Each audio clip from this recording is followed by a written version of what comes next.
Good morning, everyone, and welcome to day 2 of our summer workshop. Madam Clerk, please call the roll. Councilwoman Morgan. Is it on? Oh, yes, yes, ma'am. Councilman Pickett. Yes, ma'am. Mayor Martin. Here, ma'am. Councilman Bonner. Yes, ma'am. And Vice Mayor Caraballo. Here, ma'am. Please stand for the pledge.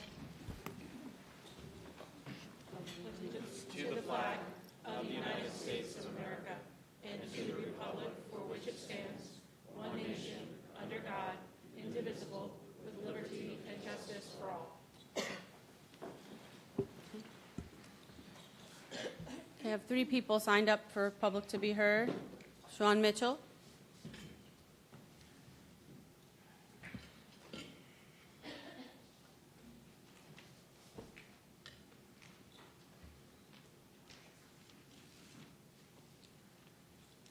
Good morning. Good morning, Mayor and council people. My name is Sean Mitchell, for the record, 192 Southwest Clee Circle, Port St. Lucie, Florida. I have the distinct honor of representing the Boys and Girls Club of St. Lucie County. I am the Executive Vice President of Government and Community Affairs. And I just want to brag a little bit about the collaboration that we've had, not only with the city, but with the county. We had a Youth of the Year that actually, his name is Enrique, and he's actually spoke in front of you. He just went to states. He won states. He went to the Southeastern region. He won, first time for a St. Lucie County Youth of the Year to get there.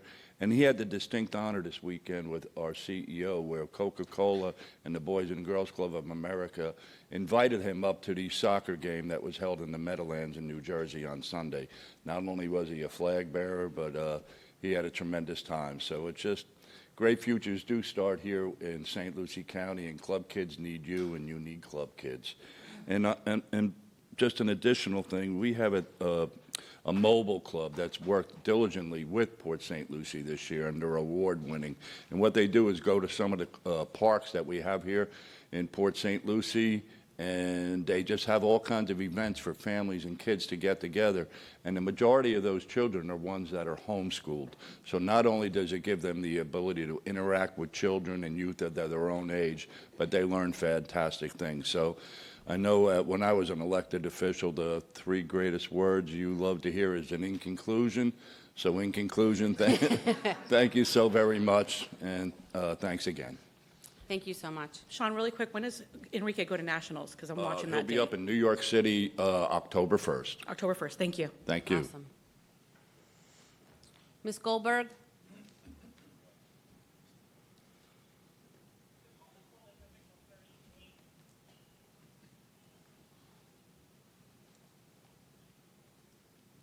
Good morning. Good morning.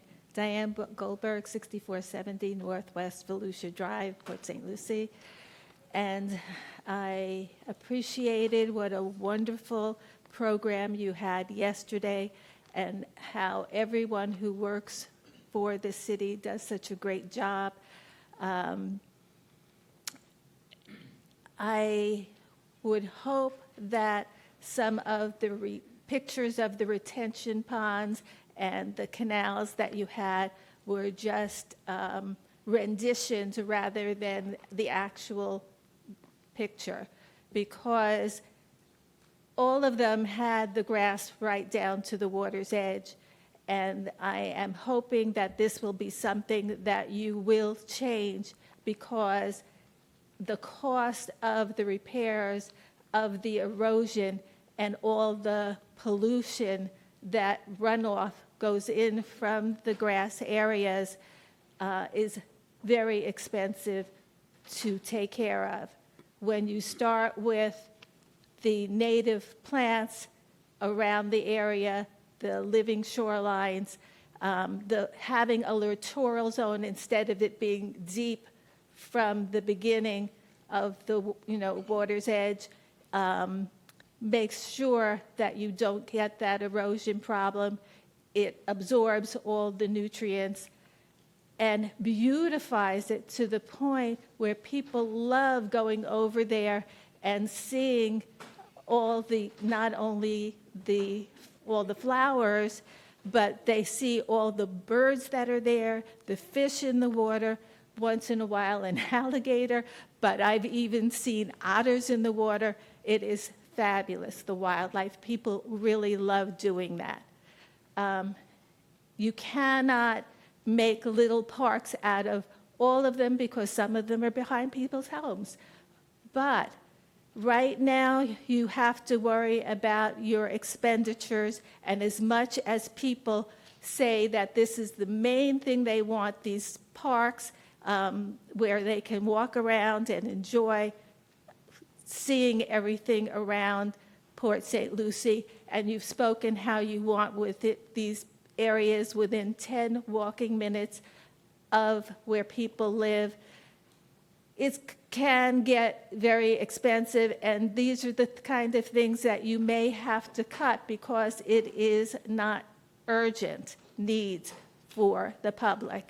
But you do have to have these retention areas and the canals, and they can be your parks. The expense for that, what I call beautification, is actually something that will not only enhance the beauty, but also helps keep it clean and in disrepair. And all you have to do is put down a couple of trees for shade and a bench, which would be very inexpensive for you in comparison to building a whole new park. So I hope this will be one of the things that you'll think of and consider. Thank you. Thank you. Mr. Overhauls?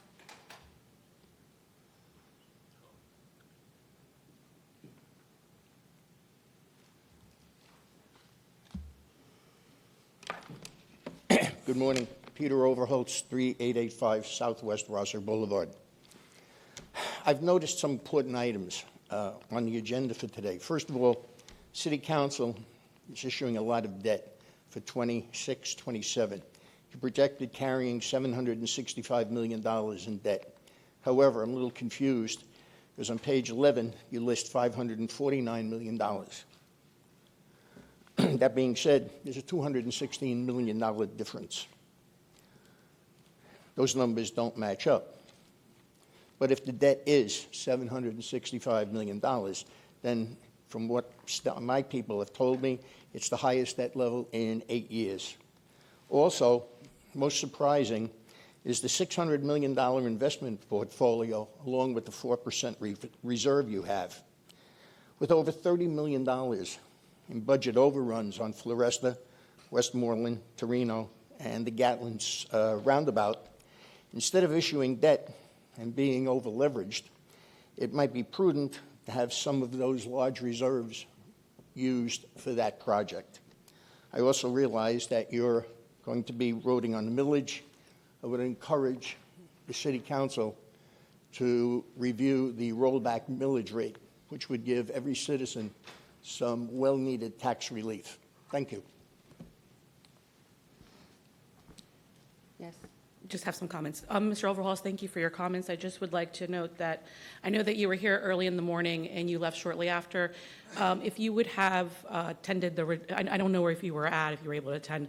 The majority of the meeting did discuss the debt as well as the sales tax and where we're currently at with that sales tax. I highly encourage for you to go back and to watch that. Many of the questions and the concerns that you have were addressed, as well as Mr. Okia is available and Ms. Sturgis is available to answer your questions as well during any break. So thank you very much.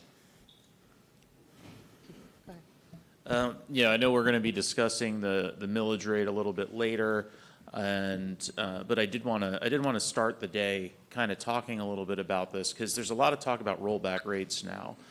And the Port St. Lucie City Council and the way we've operated as a government has done something much better than the rollback rate. We've done consistent, incremental tax reductions. And if you look at the county millage, for example, or the school district millage, for example, if they had done the same percentage incremental-based millage rate reductions that the city of Port St. Lucie did today and kept their millage rate the same, their millage rate would be lower than it is today at their rollback rate. So by doing what Port St. Lucie did, it results in lower taxes for everyone. And so, you know, a rollback rate is a great one-year headline, but it's incremental relief that's intentional and purposeful that actually results in lower tax rates and actually ensures that the things that need to be funded are funded. And so Port St. Lucie has not been reactionary. We're not new to tax relief. We are the example and we are the model. Thank you. Thank you. Councilman Bonner, I love those comments. I appreciate them. And I just, for the record too, when I was reading my budget book, and I just want to confirm this for the record, the incremental lowering of the tax rate over 10 years has equated to, from what I saw, 25% reduction in budget over the last 10 years? Yes, Madam Vice Mayor, that's correct. Thank you. And I really do hope that's what the headline comes away with. We have reduced our budget over 25%. There's a difference in the conversation. I hear the state discuss this. I hear many areas of the country, when they talk about budgets, discuss this, and they say we've lowered our budget. The state says they've lowered their budget. Having an increase in revenues does not necessarily mean you haven't lowered your budget. We've lowered our budget for 10 years, 25%. I don't know the state budget. I don't know the state budget, but I would assume they would have higher revenues, maybe not, maybe have lowered their budget, but they've had to receive higher revenues. There's no way that anyone in the state of Florida, any city in the state of Florida, any county, any business, any home in the state of Florida who has cut back their budget based upon increase in costs and increase is not having these expenditures, these revenues expenditures personally, is not seeing an increase in what's happening in around us. I mean, it's everywhere. So I just wanted to say we've been doing everything we can to keep costs low, and I know that we're going to continue to do that. Sure. Thanks, Madam Vice Mayor. Let me clarify that. So in reducing our millage rate, it's been a reduction of 25% Over 10 over the years. past 10 years.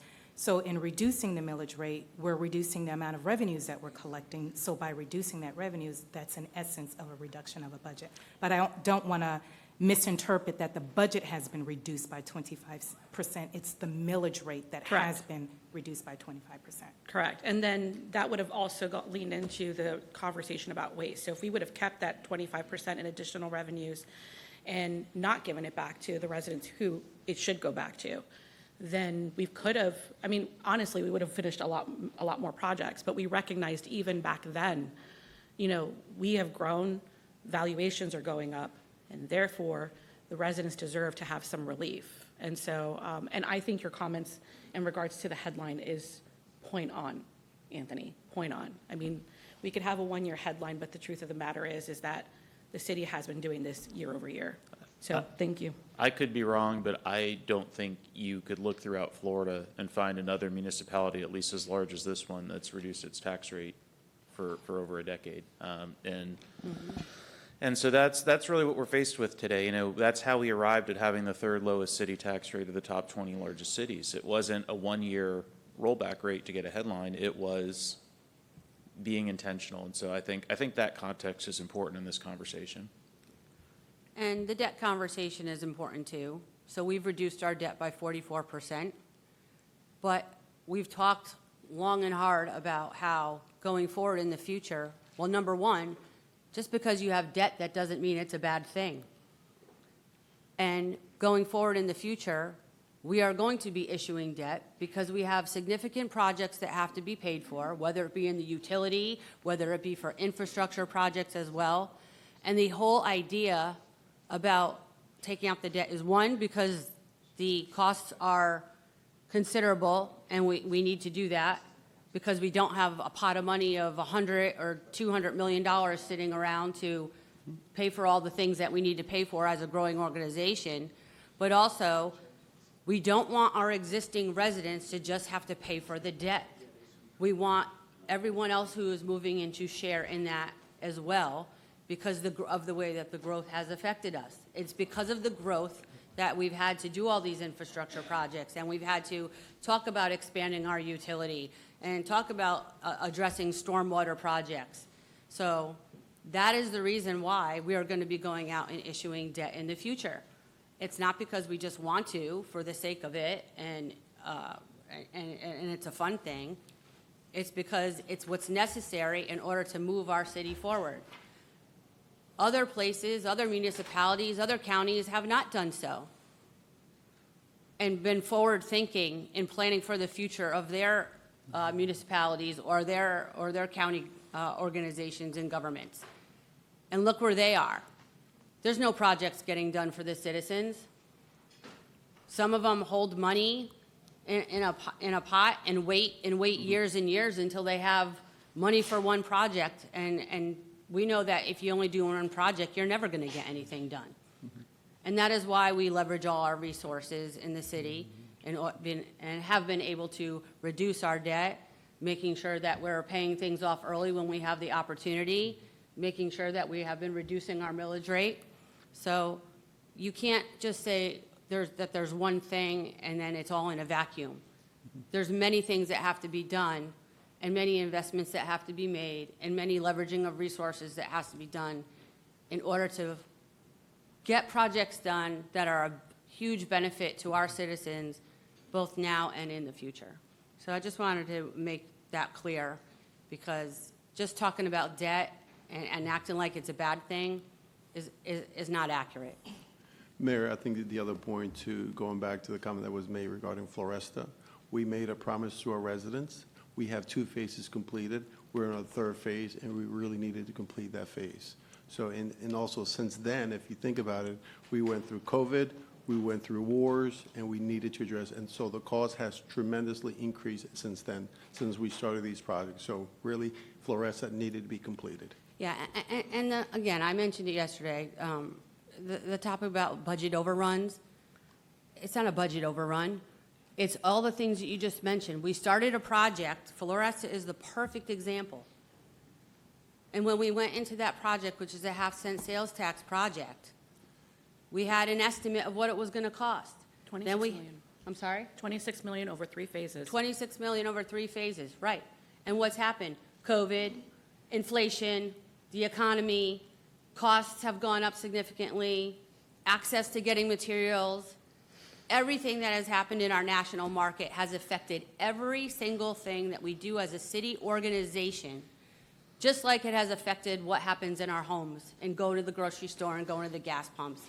And that's something I don't think people realize, but it needs to be said, because the costs affect everyone and every organization and every business, as Councilman Bonham mentioned. And so over time, we've had to adjust. Then we had to split the project from 1 phase to 3 phase, because we have to make sure that we have the revenues coming in order to pay for it. And then it's not because it's over budget, it's because of all the things that have occurred that have changed the landscape with regard to all of the costs. And as a city, and making sure that we're keeping those promises to our residents, we've had to pivot, we've had to be flexible, and we've had to adapt, but making sure we're keeping that promise of getting things done. That's what we've always done in this organization, and that's what we're always going to have to do as an organization, especially with all the things that we're facing and planning for the future. Because just because things are happening doesn't mean we don't keep planning, we don't keep preparing, because that's what we do in order to move us forward. And that's what we'll continue to do, like I mentioned. Madam Mayor. Yes. And, I'm probably getting ahead of the conversation because I know we're going to probably go along. And, I mean, we read, right? Everybody here reads social media. We read the papers. We're listening. The reality is we're constantly listening. We're listening. I mean, I'm sure we've all been told, I've been told, you're listening to more of this than you should, in the sense of everything you're reading, Julian, you can't absorb it.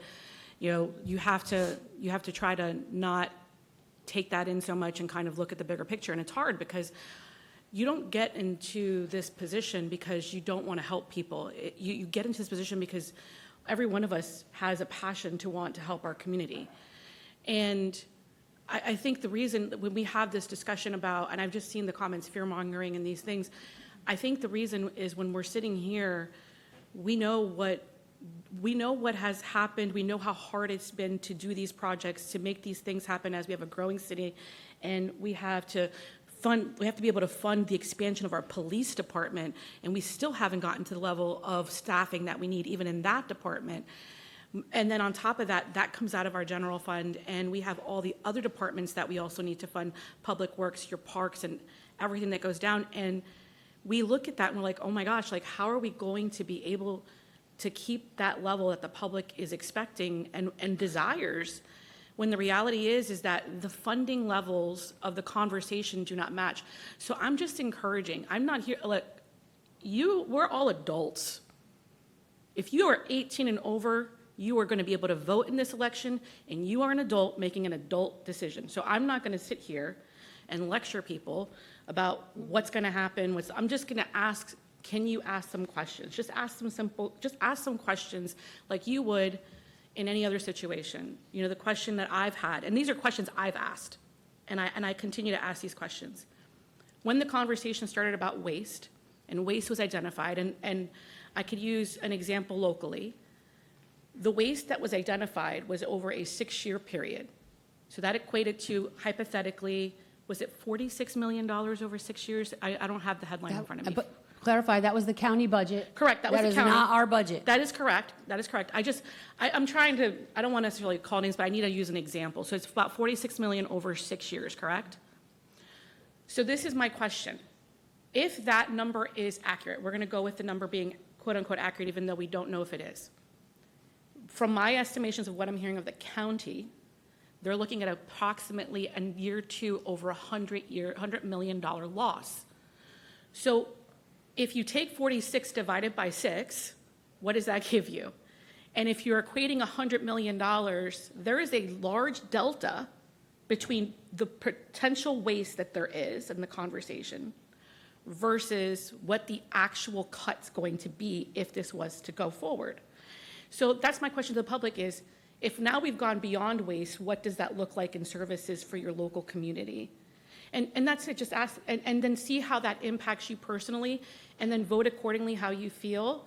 And we are elected to do everything we can to preserve safety, health, and welfare as best as possible. I know we're going to continue to do that, but I want to be very real in the sense that there's no way to make up that delta without feeling the impact in your own home and in our community. So I just hope people just ask those tough questions and then ask where's the money going to come from and how we're going to make up the difference. And when we were having the conversation yesterday about the county hopefully reconsidering the sales tax so we can go out to bond in these conversations, I continue to say this, we have very little avenues to be able to recoup revenues because of the way preemption has worked over years and years, and cities continue to be preempted with the availability to get these revenues. So we don't have a lot of doors to open. And so I continue to work with, and I'm sure we all do, I continue to advocate to our legislators, and I'm going to continue to advocate in hopes that if this was to go forward, that they would provide new tools for us to be able to deal with the impacts to the community. So, thank you. Go ahead, Anthony. And Madam Mayor, I don't want to belabor this, but I saved most of my speaking time for today, so. That's fine. I knew. So I think there's a couple things I wanted to mention. Number one, on the debt, I think the reason there's so much discussion about the debt is because people have long memories about things that happened long before anyone sitting up on this dais. And the failed economic debt, and that's bad debt, that's credit card style debt. But to say that we shouldn't issue new debt for infrastructure is like telling someone that had bad credit card debt in their 20s that they dealt with, that they shouldn't apply for a mortgage in their 30s. And the fact is that's simply not true. By issuing good debt, we're able to get key infrastructure at today's prices so that we don't pay excessively in the future, and that infrastructure is paid for over a period of time by the people that are using it instead of a burden on today's taxpayer. And so, you know, I mean, I understand why there is so much skepticism. I understand why there is mistrust. I don't discredit anyone for having that mistrust and having that skepticism. But up here, we have to make the best and the most prudent and the most responsible decisions for the city. And that is what we're doing. And that, you know, we're not perfect. No organization is. No elected official is. but I do believe that we act with prudence and we act in the best interest of this city. With regard to Amendment 3, I think the reason Amendment 3 is on the ballot, and, I'm going to take an unpopular position here, but I'd personally be voting for it. But I think the reason it's on the ballot is because, as I have been such a defender of the city's incremental tax relief, year over year, being responsible, attacking the millage rate, putting the interest of the taxpayer first. If you look throughout the state of Florida, other organizations are not doing that. And so there is this feeling throughout the state, even in a city like Port St. Lucie, where we have acted prudently and we have acted responsibly, there's still all these other taxing authorities that haven't exercised that discipline. And my hope is in the implementation that I believe Port St. Lucie is a good actor. I believe that we have acted responsibly and in good faith. And my hope is in the implementation that good actors are taken care of and treated well. But we do have a tax problem in this state, and I know there's a lot of conversation because this organization, we feel it in our bones that we have done everything that we can, acted responsibly year over year over year. And so I just think that's why it's on the ballot, because of what we've seen throughout the state. And I don't want to belabor this. We'll have a lot more talk about taxes later. Anyone else? Mr. Morel, can you expand on what you're required to do as far as reserves? What you're mandated to do as far as keeping reserves? I'm sorry, just clarify your question. It was mentioned that we should use our reserves to pay for things. Can you expand on why we do Absolutely. Typically, in the past, and actually probably going back 20-some years, the city council established their reserves for the city. And those reserves have been used when we've had these major hurricanes that have occurred in the city. And if you go back and you think about it, we've probably had 3, 4 major hurricanes that came through here, and be able to bring the city back to its feet as quickly as possible, and using the staff to be able to do that. Also, if there is a particular project or if there is a major emergency, let's just say tomorrow we were to lose one of our water plants. If you don't budget and you don't have reserve, what are you expected to do? Not provide water to our residents?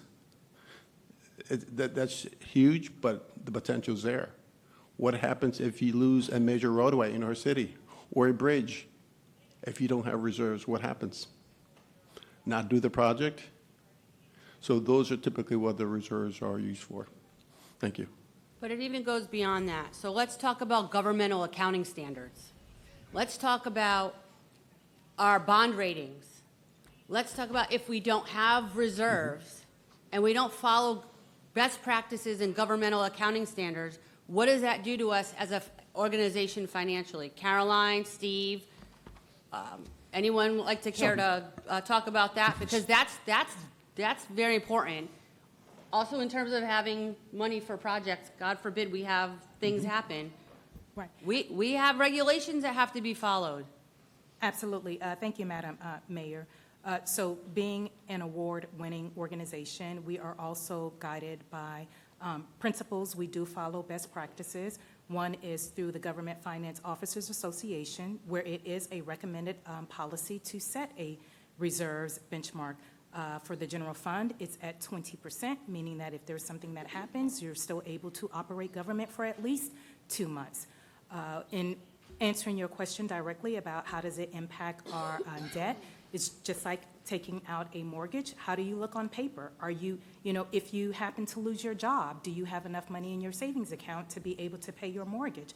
So the more savings that you have in your reserve, it also affects our credit score on paper for a lender to issue debt.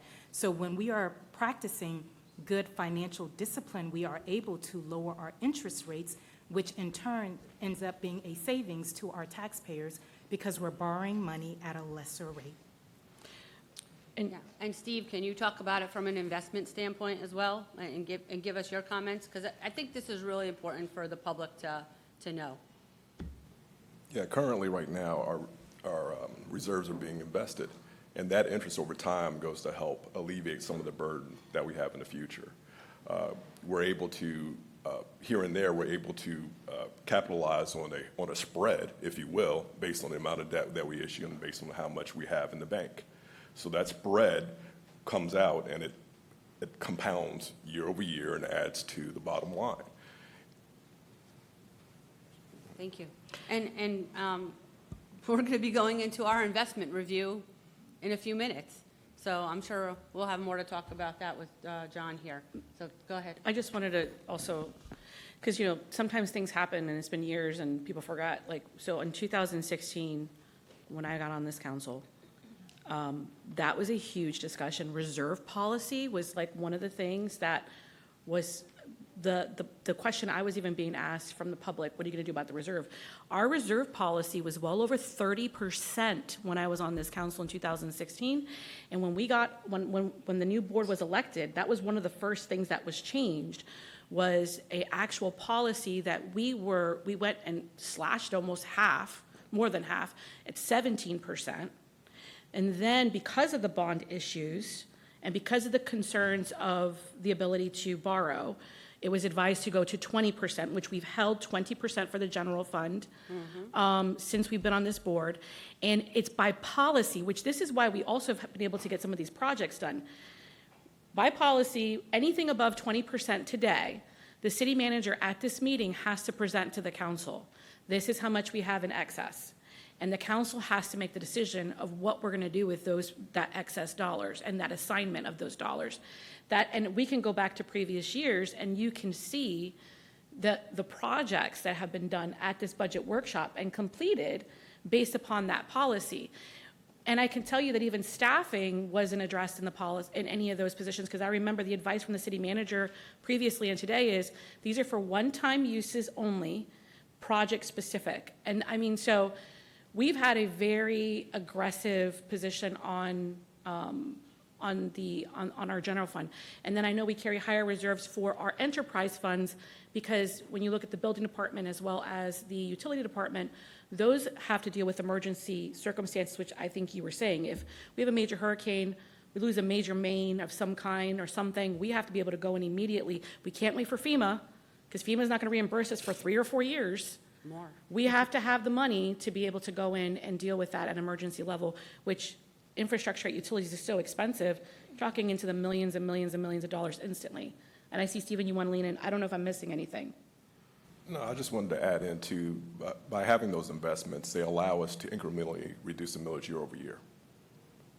It provides that stability so that we're able to take a strategic approach, or council's able to take a strategic approach to issuing debt along with up-and-coming CIP projects.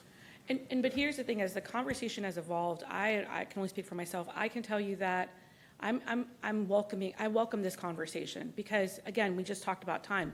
This decision was made in 2016. Many of the members of the public that are new to this community does not know that history. So this conversation around all of these subject matters is giving an opportunity for council to say, like, this is the history and this is how far we've come and also what we're continuing to work on to improve the life here in Port St. Lucie. So thank you. All right. So we're going to move forward into our investment review. Karen? Good morning, Mayor, Vice Mayor, City Council, City Manager, staff, and the citizens of Port St. Lucie. My name is Karen Russell. I'm the Assistant Finance Director. I have been in government 35 years. I've been with this city for 7 going on 8 years. I have multiple certifications in government finance. I have a master's in accounting and a master's in public admin. I enjoy working for the city. I think we have a good strategic approach. And today I want to talk about that. I have John with us. He is our investment consultant advisor. We have meetings with the city manager, the city's finance director treasurer, along with myself and other team members to look at the portfolio to see if we need to do anything different with it. And we've done pretty well with our portfolio. It helps us with projects and other things that we work with budget on. But today I do want to give thanks to Dion Bartley. She is our accounting manager, and she is the one who does the day-to-day portfolio because we have a hybrid approach. Part of ours is managed internally, part of it's managed externally. So we keep money local so that we deal with the banks here and we have rapport with them. She works on getting CDs, with getting money market accounts, making sure that when projects come due, we have the funds to pay them. And then we have our longer portfolio that we have John manage. And so with that, I will bring him up and let him talk about the economy and how it affects our portfolio and to talk about the city's investment as a whole. Thank you. Thank you. Good morning and welcome back. Good morning, Madam Mayor, Madam Vice Mayor, council members, City Manager Morejo. Thank you for having me here this morning. Thank you for that introduction, Ms. Russell. As we'll normally do, I'll just spend a few moments. I know you've had a long day yesterday and you've got some things following up with my presentation, so I'll be concise and we'll spend a few moments talking about a couple of economic indicators which might tie into the conversation that was just had. And just quickly on overall economic growth through the first quarter, second quarter GDP is going to be released actually next week. But as we look at the first part of 2026, economic growth, quarterly growth was 2.1%. Really the highlight I'd like to share on overall economic growth is there has been a shift in the last several months from consumer focus to business focus. And it'll be interesting to see if this has a longer term trend to it. And what I mean by that is everything that we're all reading about, and that is spending on AI. And so if we look at first quarter growth on this chart, on the far right-hand side, consumer spending was the lowest it's been in several quarters, but we still had positive economic growth. And a lot of that had to do with hundreds of billions of dollars spent on AI by these large tech companies. And so that has been a shift in overall economic growth. Again, it helps the economy, but the question is whether or not the consumer can withstand the continued inflation that was already discussed and continues, and we'll talk about that in a moment. And shifting from the overall economy, so really the two major economic indicators that we like to talk about, of course, is the labor market and inflation. In the top part, we have a few discussion points on the labor market. So through June, the first half of this year, the economy added about 550,000 new jobs. If we compare that to the same time frame a year ago, there were about 160,000 jobs created. So that suggests a stronger labor market, which is a good thing. Although more recently, we've seen that slow down a bit. In fact, June job growth was around 57,000. It was less than half of what was expected. The really big point that I'd like to share, which is being talked about right now when it comes to the labor market, is not the unemployment rate, which is 4.2%, which is actually a very healthy level, but it's the labor force participation rate. You may have read about this recently. That's at 61.5 is the reading, the most recent reading. And what that is suggesting is that there are millions of working age individuals that are not working or seeking work for one reason or another. And in fact, just yesterday, there was an article released that it's called Not in the Labor Force. 105 million individuals that are working age are not working or seeking work, and that's the highest ever recorded. So there is a dynamic going on in the labor markets. And why is that important? Because, of course, that is how our economy grows through folks working. So that is something we'll be paying attention to, that not in the labor force indicator being so high and the participation rate being low. So shifting from that labor market indicator, which, again, unemployment rate is low, that's great.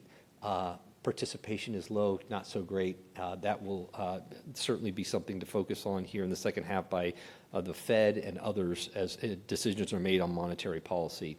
When we turn to inflation, which was just talked about a few moments ago, absolutely correct. If we look at this chart on the bottom and we go to the left-hand side, it wasn't that long ago that annual inflation rates were over 9%, the highest level of annual inflation for 4 decades or more.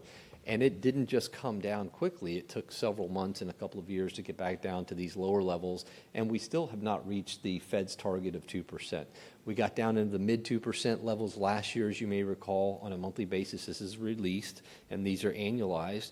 Of course, with the Iran conflict and the closing of the Strait of Hormuz this year, beginning in early March, that pushed inflation rates as gas prices and oil prices skyrocketed. Oil prices, barrel of oil went up to around 120 or close to that at the peak. It actually came down back to pre-war levels But now it's back over $90 a barrel, I believe was the latest reading. That is very inflationary. Oil is used in everything. It's not just the gas that we put in our car. It's used to manufacture almost everything that we use, not to mention the trucks that get us those products to the stores or to our homes through delivery services. Inflation got as high as 4.2% in May. Thankfully, here in June, that rate actually came back down to 3.5%, but still well above the Fed's preferred level of 2%. And so now that we've seen oil prices jump back up this month, we may see that number bounce a little bit higher. And that's very important because, as you all mentioned, council members, and was mentioned by Mr. Okie, is that because prices go up and it impacts everything, Mr. Maryhill, I think you mentioned this, project costs have gone up. And we know that. They've doubled, sometimes tripled. So I just want to make that comment because it does tie into exactly what you said, and it's reflected in this chart. And that likely doesn't appear to be coming down anytime in the near term. The Fed is doing what they can, but they don't have a magic wand, so to speak, and they can't control oil prices. So that will likely be a factor as we look forward. So I wasn't intending to talk about that as much, but because it was part of the conversation worth mentioning. And not just in oil prices, we can look at the price of fertilizer. So you may have read about 20% of oil comes through the Strait of Hormuz. Well, about 20% of fertilizer also comes through that area. And so this chart, that light blue line, shows us the spot price of fertilizer coming through the Strait of Hormuz. It goes back a few years just to show us the price of that. And while I'm not an expert on this, we can see what that chart shows. If we go back to 2022, the price skyrocketed to about $902 per ton. $902 per ton. That was actually the beginning of the Ukraine-Russia war. Those prices came down, and now we've seen them pick back up as a result of the Iranian conflict. When fertilizer goes up, that has a tendency to drive up the price of food because it's used to grow our crops around the world. So two big important factors that are likely going to continue to play into inflation in the near term. As we shift from the overall economy and some of those economic indicators, we'll touch on a couple of charts on interest rates, and that'll tie right into your investment portfolio, some of which Ms. Russell just mentioned on the strategy. And that is, if we look back over the last 26 years from this chart, we can see the overnight rate has been as high as 6.5%. It has been as low as 0%. I wanted to take a moment to talk about this because, as Mr. Okie mentioned, your core portfolio that we manage, the benefit of having that strategy, it provides a balance, and we'll talk about that in a moment, and those accrued interest earnings are continued to reinvest and have that compounding effect, just like we think about for our own investments. And that helps because as the city grows and as your portfolio grows, as a percentage, your reserve also needs to grow, and this portfolio can help with that. Speaking of that, though, when we look at this chart, we can see that more than 10 of the last 10 of the last 18 or 19 years, we had a zero interest rate policy. So your short-term funds were earning close to zero. So having a balanced investment program also helps to manage during those times where rates might be lower. Currently, the overnight rate is 3.75%. And just thinking of that rate, why is that important? That overnight rate actually determines what you'll earn on your overnight investments, which represents around 40% of your overall assets. And those overnight investments, which was mentioned earlier, are required for shorter-term operational needs, unexpected expenditures that you may have, and they balance out your core portfolio. So when we think about that overnight rate and potential interest earnings, not just historically, but looking forward, what we're showing here on the left-hand side, the Fed funds rate earlier this year was expected to drop from around 4% to 2%, maybe less than 2% through 3 or 4 rate cuts. That has shifted as inflation expectations have gone up. The expectation now is not rate cuts, but actually potentially rate hikes. Maybe not in the next month or two, but potentially by the end of the year, the market is pricing in 1 to 2 rate hikes. What does that do, or what does that look like with the overnight rate at 3.75%? That's the right-hand side. We can see potentially an overnight rate of around 4%. And while higher interest rates don't necessarily help with borrowing costs, they certainly help with interest earnings and reinvestments. And so from your investment portfolio, that would be a benefit. It certainly has been a benefit that that rate did not go down as much as what was originally anticipated. And so that's helped with continued interest earnings. And then wanted to just show you what the Treasury yield curve looks like year over year through June 30th. The gray curve represents a year ago, and the blue line represents as recent as June 30th, at very similar shape as today. Longer-term rates are actually up a little bit higher. The big key point for this is that we actually have the blue line represents what we call a steep yield curve or a positive slope. This is even more beneficial for your investment program's core investment portfolio, because as those rates have moved higher, we've been able to reinvest for you in that core portfolio at rates that are well above 4%. And that's helping you lock in those 4+% rates for 2, 3, 4, and even up to 5 years. And that provides those additional earnings to help, again, build out that reserve in that core portfolio for the city's overall program. And then lastly, just to show you, we've had a lot of volatility in a lot of our economic indicators. There's a lot of information on this chart, but if this represents what those treasury yields look like over the last 2 years. And I just want to focus on the right-hand side before we jump into your investment portfolio.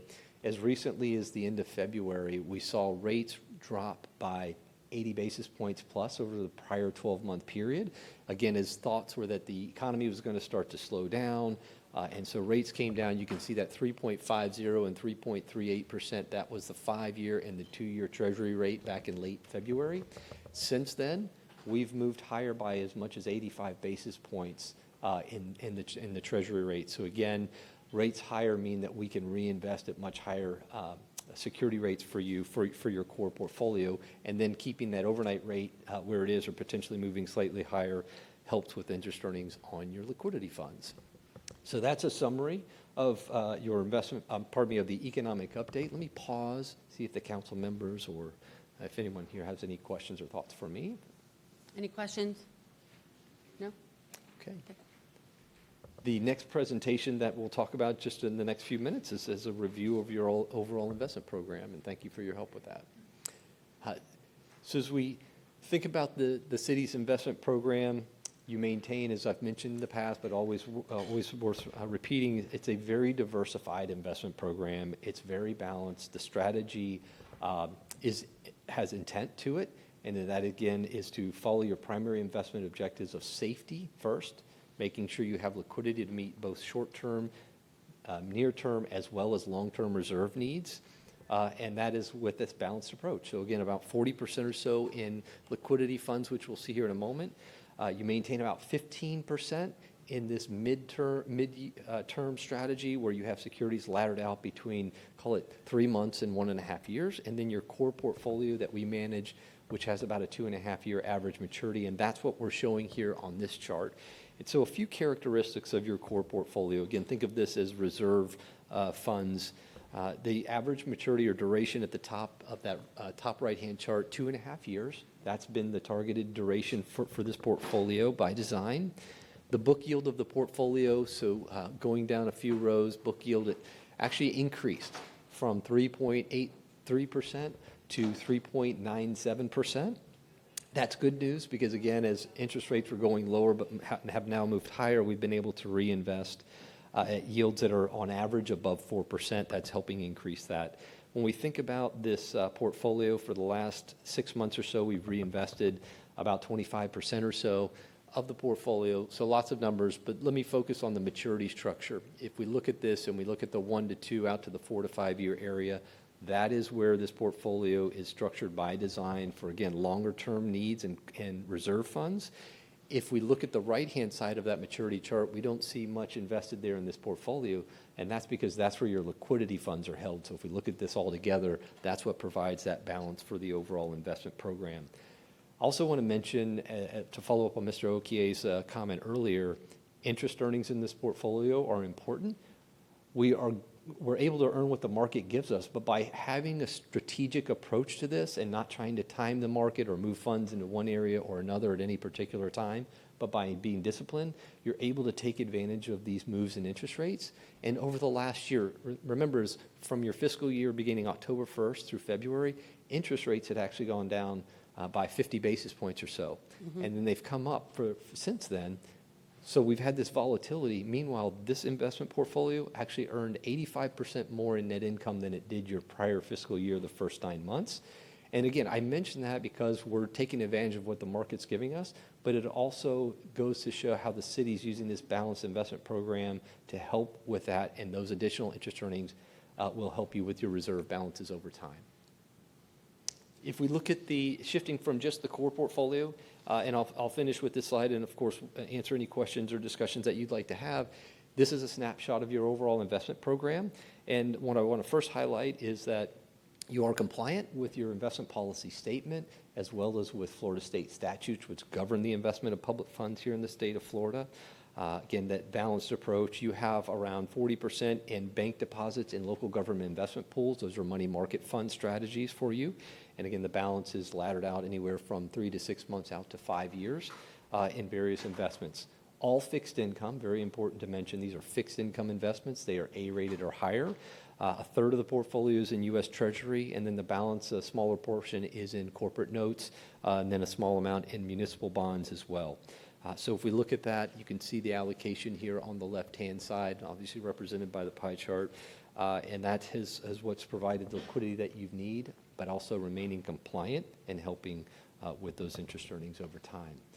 So a quick summary of the investment program, but certainly happy to dive into anything or answer any questions that the council may have on the overall investment program and our approach.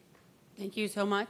Any questions, council? I just have some questions. I do have comments and questions. Go ahead. So this is more of the economic portion. I wanted to kind of wait till you were done with everything. Yes.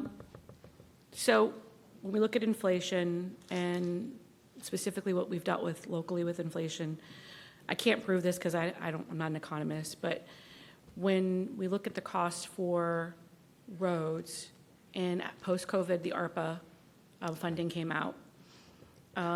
Never in the history, this is what I have learned, never in the history of the United States did every city and every county and every municipality received an allocation from the federal government. That's never happened, which blew my mind. I was like, that's... So what happens, because I have to assume every city and every county, for the most part, was probably vying for the same services and the same labor pool, because most cities probably address infrastructure and other things that ARPA allowed. I have to believe that that market and that impact caused massive inflation for the goods and services that we utilize because we were all purchasing at the same time. And there wasn't as much inventory because we were already dealing with COVID. So now fast forward to today, if that impact is felt nationally, and then now we're looking at today, and we're having this discussion, and knowing that Florida is the third largest state in the union, Florida is also the third largest, well, and probably it's actually a larger economy because I know we do very well in the economy, so you tell me where we rank in the economy. If this affects, like hypothetically, if we have a situation where 411 cities, 67 counties, we start to see massive layoffs, we start to see less spending in these sectors because government does provide on behalf of the city. We purchase on behalf of the residents, right? We purchase roads, purchase goods and services. So you're looking at impact to construction, impact to roads, impact to not just the local economy, our state economy. What does that do for the nation when you have an economy that large that impacts the nation? And how could that potentially affect us not just as a state, as a city, as a country? I know it's very speculative, but again, when I said I have questions, I have a lot of questions because I want to, you said that you're going to be voting for it, Councilman Bonner, and I still haven't made my decision on how I'm voting on this item. I'm still asking questions, and I'm still seeking answers in that area. So help me understand the economic impact better of this particular Amendment 3 proposal so I can make a better decision. So if you don't mind, Madam Vice Mayor, I'll address the comments on the ARPA funds and my view on inflation. And you touched on the demand side for labor, and you're right. So if you think of $5 trillion and those funds being distributed, and that was helpful for projects and building out our cities and counties and so forth. But you're right, it resulted in a huge demand for labor. And so that drove up costs. And you remember during that time, we had some of the highest levels of wage growth. And a lot of that was driven by, and it's not just the project, but it's all the operations behind it and all the other folks that are needed to help manage those projects. And so we saw not just in the private, but even in the public sector, it was a challenge and it required higher salaries and to bring folks on to help manage all of that.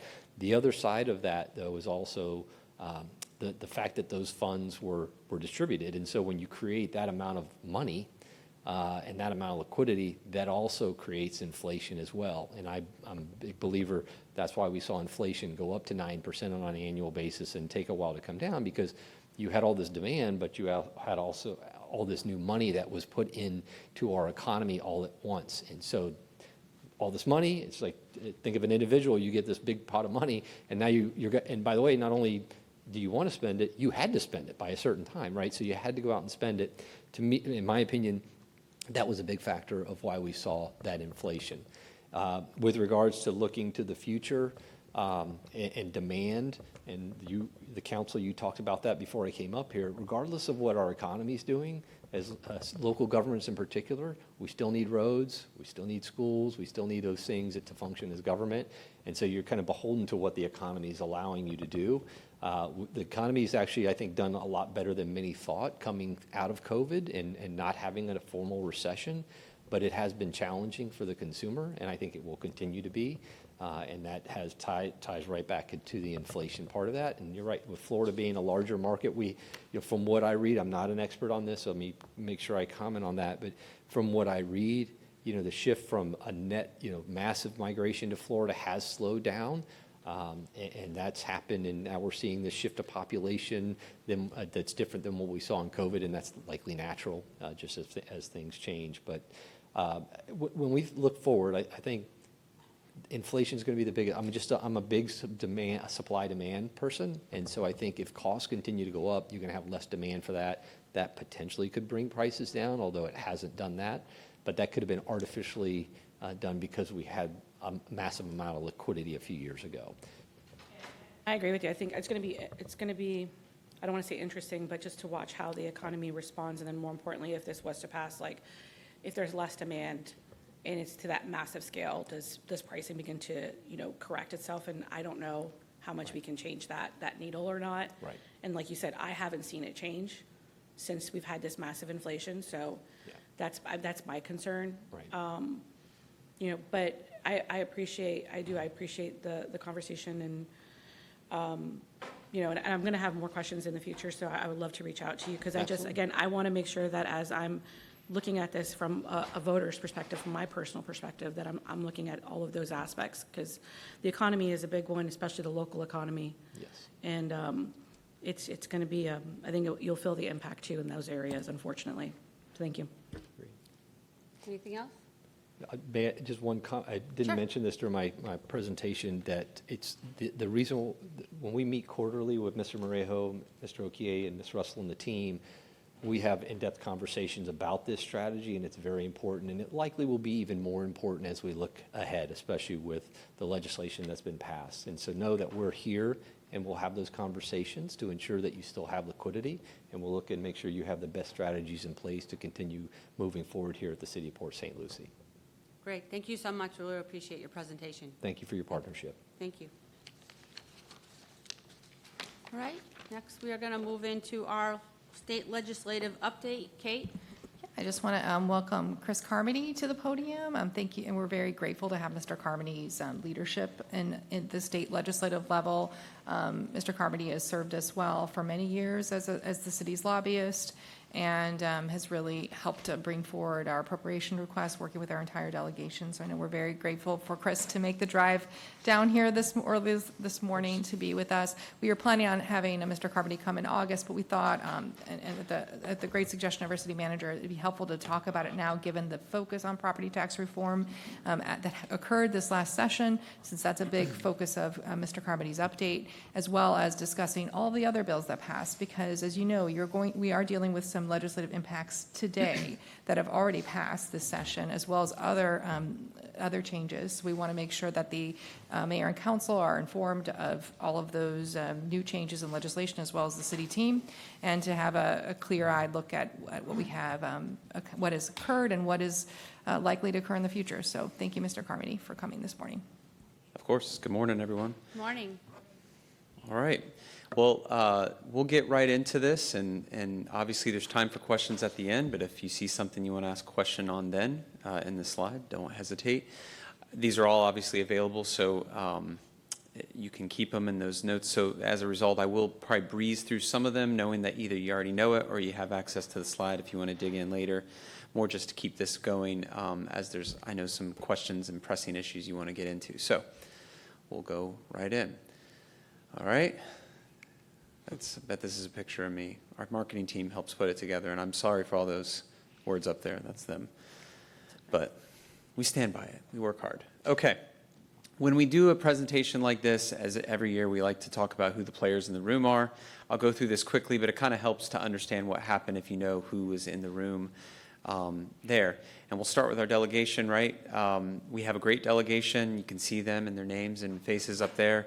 Mr. Overdorf's terming out, so we'll have someone new in that slot. But otherwise, the other three we expect will return next year. And they all work hard for us, right? Some are more focused on appropriations than others, but collectively, between policy and appropriations, we have a great team, and our lobby team enjoys working with them on your behalf. So when you see them in the grocery stores around town and what have you, please thank them. It's not always easy work, that part-time job they took on where they have to travel to Tallahassee frequently and take in a lot of input, but they do a great job with it. So please thank them when you see them. And then, so going into this session, this, and we'll get into it at the end, was the big thing looming over everything, property tax reform. It was how they were going to do it. Was it going to be governor-led, House-led, Senate-led, a combination thereof? As you saw, the House took some of the lead during session. The Senate didn't really do much with it, and then we had a special session, which we'll get into. But this loomed over every decision. When you look at the tax package that they put forward from the House and Senate, there wasn't anything that affected local governments. Why? Because they knew something was coming on this. When they looked at policy bills and such, unofficially, they were looking at just about everything of, okay, but also we're going to do something here, so how is that going to impact it? So this kind of loomed over everything. There's one other thing that loomed over everything, and that was congressional redistricting. They obviously did go through with that and passed and made changes. Basically, anything south of Central Florida, think of that, is presently the Mills seat up in Volusia and Dan Webster's seat in Lake County. Anything south of there, a lot of changes occurred, right? So starting with the Soto seat in Central Florida on down, you saw different changes in congressional seats. We'll see how they play out, right? You can't take the politics out of politics. Obviously, this was an effort, but pushed from on top, from the feds at the White House level to update the maps based on what they thought were flawed maps from the COVID time period when those were drawn, to give the president and the White House a more competitive chance in this midterm to keep the House. We'll see the results, but this loomed over everything as well, and we kind of say it creates interesting politics, right? Folks who weren't necessarily even thinking about running for Congress start to think about running for Congress when redistricting occurs, right? Because you change one line that includes this neighborhood or takes out that neighborhood, and obviously is before that a seat you weren't thinking about, now you're thinking about. And so that obviously loomed over all of this during session. And then, of course, budget building. For the second straight year, you had our budget writers come in and declare pretty openly they planned on cutting the budget. There is a belief amongst those writers that the future years are where we're going to have some storms, where even though revenue is still strong, that the expenses that we're incurring in Florida are going to outpace the revenue. Now, it's worth saying that ever since I've been doing this, and LinkedIn told me I've been doing this for 20 years, the state revenue estimators have been every summer around this time, they do their projections for the next year, and they say, next year you're fine, but 2 or 3 years out, that's when the storm is coming. We've had a couple storms in that period, and every year we've managed to thrive as a state. So knock on wood, hopefully they're wrong again, but the budget writers took this approach of the budget has been increasing, and mostly because of collections and sales tax and everything else with inflation has gone up, and we need to do something to decrease.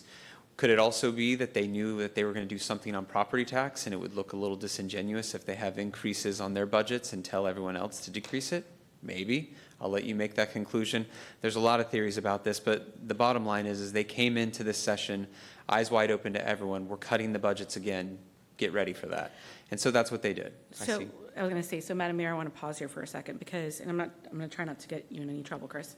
But I just want clarification because this has been my question. So when we hear from Tallahassee that the budget has been cut, does that mean revenues have decreased to what would be quote unquote their rollback rate? Or is their budget larger as far as what they have to spend? I would have to look at it to see what would be the equivalent to the rollback rate, using that term. It is a genuine cut year over year. It's not a significant cut. Yeah, exactly. It's not a significant cut, but it is a year over year cut, or last 2 years. And, you know, this was a speaker priority, Speaker Perez. President Albritton went along with it, again, kind of under the theory of we've got some headwinds in the future. But it was a cut. To be sure, we have significant sums now that are unspent. They're just unallocated. And only so much can go in the reserve fund. So the good news on that is if we had storms, major storms come this summer, and or another COVID-like situation, we have more than enough funds now to cover the balance of what those would be. And listen, I believe in rainy day funds. It's very important because, you know, we don't have, I would love to say I can rely on the federal government to come and save us in a major storm, but guess what? We know the challenges with that too. We've seen it, we're Florida. So I don't look negatively on the fact that the state does hold a good amount reserves and has a safe rainy day fund. I think municipalities and counties have to do the same thing too. And that's just been my chief thing is, it's all, what is the saying, guys? It's like, it's not what you say, it's how you say it, right? So there's this constant conversation of, the state of Florida's cut their budget. The state of Florida, you need to also cut your budget. Because I've had these conversations. It's like, we have cut our budget. That doesn't mean revenues are down, though. That doesn't mean they have less money in the bank. And why don't they? It's common sense. They also have projects to pay. Thank you to the governor. Thank you to the legislator for doing what you need to do to fix roads in the state of Florida, fix roads in our community, help us with economic development. Very grateful. But that all also costs very real dollars. And they're dealing with the same challenges that we are. But I don't want to, I feel like sometimes it's, and maybe it is personal, I feel like it's an unfair discussion sometimes because I feel like we are trying to do the same thing and we're just not speaking the same language. And I think that's a challenge, and I need to do a better job. I think we need to do a better job to speak that same language to the residents so they understand we are in many ways in alignment with the same goals that the state has, you know, including seeing hopefully one day property tax reform, but in a way that's actually sensible and reasonable and ensures that we're not cutting safety. You know, like the conversation's important.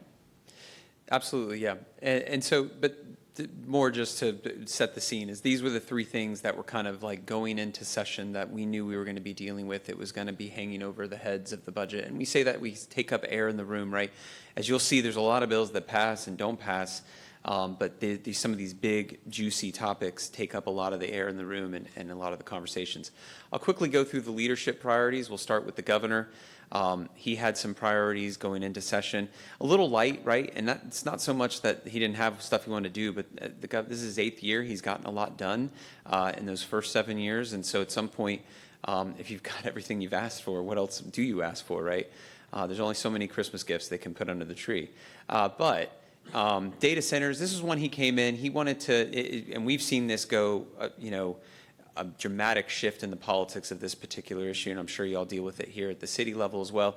Not a year before, the governor's, if you will, his staff and lobbyists were asking the legislature to extend a tax certificate program that would help recruit more data centers. And about a month or two later, it was shifting into, well, we don't want them in our state. So obviously the politics on this have changed very quickly. And the governor and his team have kind of done their research and decided there's some problems there. But so what this bill ultimately did was it leaves a lot of authority here at the local government. Some of the early versions of the bill were going to make it almost impossible for a local government to make decisions on these for their community. But it just put some guardrails in around the water, consumptive use permits, around some of the sounds and the approval process at a local level. Probably a good product, right? It wasn't what was asked for at the governor's level. It wasn't presented by the House or Senate, sort of that Benjamin Franklin compromise where they all got together and said, we think we need to do something. Let's come up with the right solution. And so I think it was actually probably a good thing in the sense that locals still have control. They can make decisions for the communities what they want to do with these, but there's also some guardrails there so they don't give away the farm, if you will. He also wanted AI Bill of Rights. That died. That was one of those, the House was pretty aligned with President Trump's in the White House where they said they want AI to be handled at the federal level. with little regulations right now. Congressional redistricting, you saw that pass, that covered that, or mentioned that it passed. And then vaccine mandate rollout, that died, mostly on the House side. Renewal of the emergency immigration, or emergency trust fund for immigration enforcement. Anyone heard of this thing called Alligator Alcatraz? It was kind of a small story on the back page for a while. Okay, see, put a little humor into here, everyone. This obviously was very much talked about last summer. But Republicans and Democrats criticized it, not so much on the immigration side, that's a whole nother conversation, but the way it was being spent, right? These funds are typically being used for hurricanes, right, or COVID, something that is, I think, universally accepted as that's a crisis, an emergency, we need to deal with it.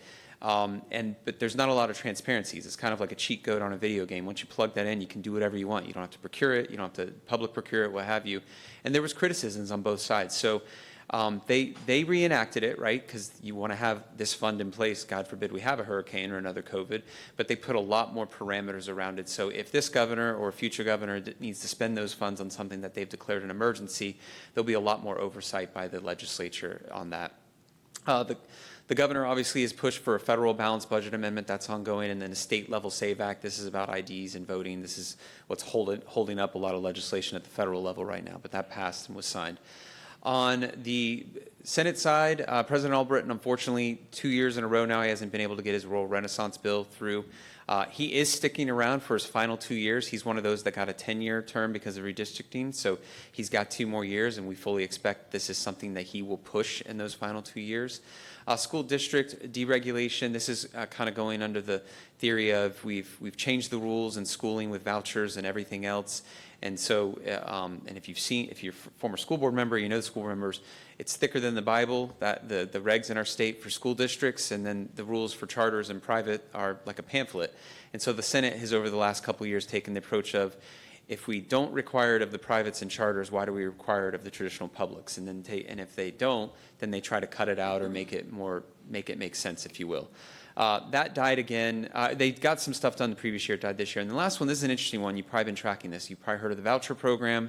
There was a study done, commissioned by the state, that showed that there's hundreds of millions of dollars that they cannot properly track. There's tens of thousands of students that they cannot properly track. While the program is wildly popular and it's seemingly being a success, they still have some, for lack of better terms, auditing issues that they're trying to work out. The Senate put forward a bill that was going to try and better track that information so that the state itself and you and your community could better understand how well your education system's working. That died. I think this will again be pushed back every year because you're starting to see this not be a Republican or Democrat issue, but just a moms and dads saying, hey, we just need some accountability. If we're going to spend the money in other places, great, but let's make sure we can have some transparency around that. I think you'll see something happen next year. So Chris, really quick on a question on the schools, because this has nothing to do with us, but I've always wondered this, and I've been advocated by, well, not necessarily advocated, but in my conversations with school board members, one of the things that they've brought up to me on many occasions is the requirement by the federal government for transportation, regardless of ridership. And so we see it right now in Port St. Lucie. We have a ton of parents that want to drop their kids and pick them up, and they're able to do that, and that's great. But the bus ridership is down significantly from my understanding, and by law, they still have to provide transportation. So has there been any discussion with that by the legislator or any advocacy to the federal side to see if that can be adjusted? Because that I would assume would help free up significant funds if they had some flexibility in that. Yeah, those are categorical funding, right? Like for bus travel and such. There's been discussion, and you saw some of that in deregulation on the Senate side, and that bill is like taking a lot of those categoricals, whether it's for after-school stuff or bus or whatever, and freeing those up. I think that conversation will continue to give more flexibility to the school districts to spend the money however they see best. Because you're already starting to see issues now where developers are suing for their impact fees back because they don't believe there's an impact if the kids aren't going to school there. There's definitely an impact, obviously, if you build and you add residents, but now where does that need to be distributed? This is, while the voucher program is wildly popular and it's being used, it's having quite a few trickle-down effects that just weren't thought of, right? Who would have thought some of these things? So they're starting to work through some of those and figure out how to make the system work and not have the school system crater under its own weight, right? Because they've got a lot of buildings. They still have to have officers in all those buildings. They still have to have teachers in all those classrooms, right? But they're also trying to figure out how to make it work. half the funds are going away through either charter or voucher or what have you. So, but yeah, that's one of the things they're looking at in the categoricals. And again, I think the drumbeat is now coming from kind of like about 10 years ago, they cut back significantly on testing, right? The Jeb Bush era is we put tests sort of like, if your kids are doing well, then sure, get a raise. If they're not doing well, you get rated as a D or F school and you lose funding under the premise of, sing for your supper.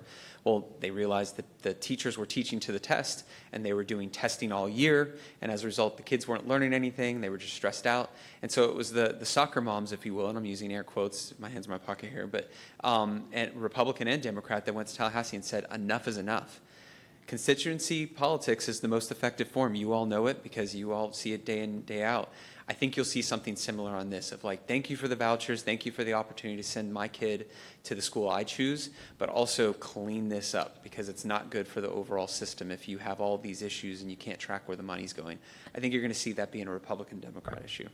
We've already started to see it this year, but I think it'll be even more pronounced in future years. Thank you. Quickly on the Speaker's priorities, he pushed for an increase on the caps of sovereign immunity. The Senate went along. It was the good version, if there was a good version, if you can take that approach, that passed on the Senate. That was more reasonable. But thank the governor when you see him. He vetoed it. And some of that's not surprising. He hasn't been a friend to the trial bar.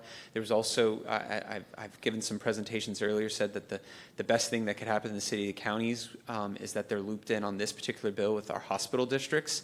And the governor, I think, and his team looked at that and said, well, maybe they could live with you all having increased torts, although that's not necessarily a good thing for the taxpayers.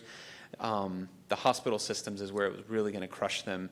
And so as a result, it got vetoed. That doesn't mean this issue won't come back every year, because next year it'll be year 13 since they've changed the caps. But at least 1 year of relief. I think I saw Ella earlier, who helps run your risk management and such. So good news, Ella. Maybe make it easier for 1 more year. The medical malpractice bill, sometimes called the free kill bill, that died. Material harmful to minors, this is stuff in schools, that died. And then DEI, this has been something coming for a while now, so no surprise there. This bill probably had 4 or 5 pages in there. It covered a lot, and we can get into it if you'd like, but it covered, the joke was it was going to get rid of St. Patrick's Day parades, and it might, depending on how they're treated. But it essentially is to get rid of diversity, equity, inclusion positions or funding in cities and counties and certain districts.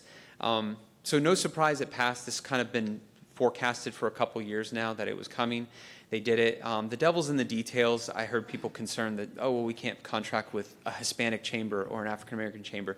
The way that bill's read, I think you can, and a lot of cities are still doing it. It's just so long as it's not promoting DEI. But it'll be interesting to see how this is implemented come January 1. There will certainly be stuff that's litigated, and we'll see how it plays out. And my guess is there'll be a glitch bill, right? Because I said the joke about St. Patrick's Day, but there was others that they said, like, clearly this wasn't the aim of what this was going after, but it could be the consequence. So I think in next session you might see, once January 1 rolls around and you're seeing it in effect, some bills passed, just tweak it a little bit here and there to make it accomplish the spirit of it, but not crush a local government's ability to engage in its community, right, without promoting DEI. So that passed and went through. Okay, and then we'll talk about, I mentioned that. So this is what it does, the details on it. I think you have some of that. Those are just 5 bullets. It's not a super long bill, but it definitely covers a lot there. The problem that probably makes everyone nervous is that 4th bullet makes it a violation. Treated as misfeasance or malfeasance, and allows residents to sue. The good news is if it's connected to any national holiday or cultural event that was recognized previously, typically those can stand. It's just bringing new stuff in or promoting DEI that would get a city or county in trouble. All right. The budget. We'll go through this quickly here. And now that it's all been signed and what have you. As you know, for the 2nd straight year, it took us a little extra time to get this done, but they did get it done. As you can see in that 3rd bullet, it came in around 114.5, which was less than the previous year. But they had that special session in May.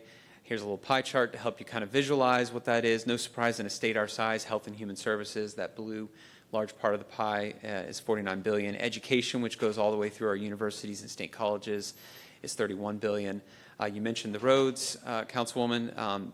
For, I think now the 15th year in a row, they fully funded the road fund, which wasn't always the case. They used to rob that fund to do other things, but they recognize that as our roads go, so does a lot of our commerce and our citizens, so that's fully funded, as well as Visit Florida and the Job Growth Grant Fund and some other things that the city certainly benefits from.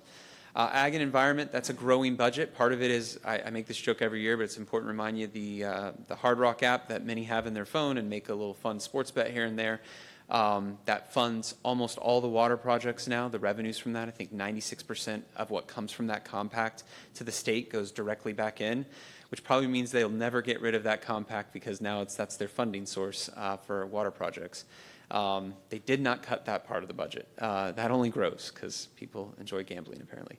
And then criminal justice, $6.5 billion. That's about flat from where it was the year before. And you can see in there $14 billion in reserves. I think based on the recent estimates, that number's actually even grown to $15 billion. And then, 8.6 in unallocated, 5.7 in this budget stabilization.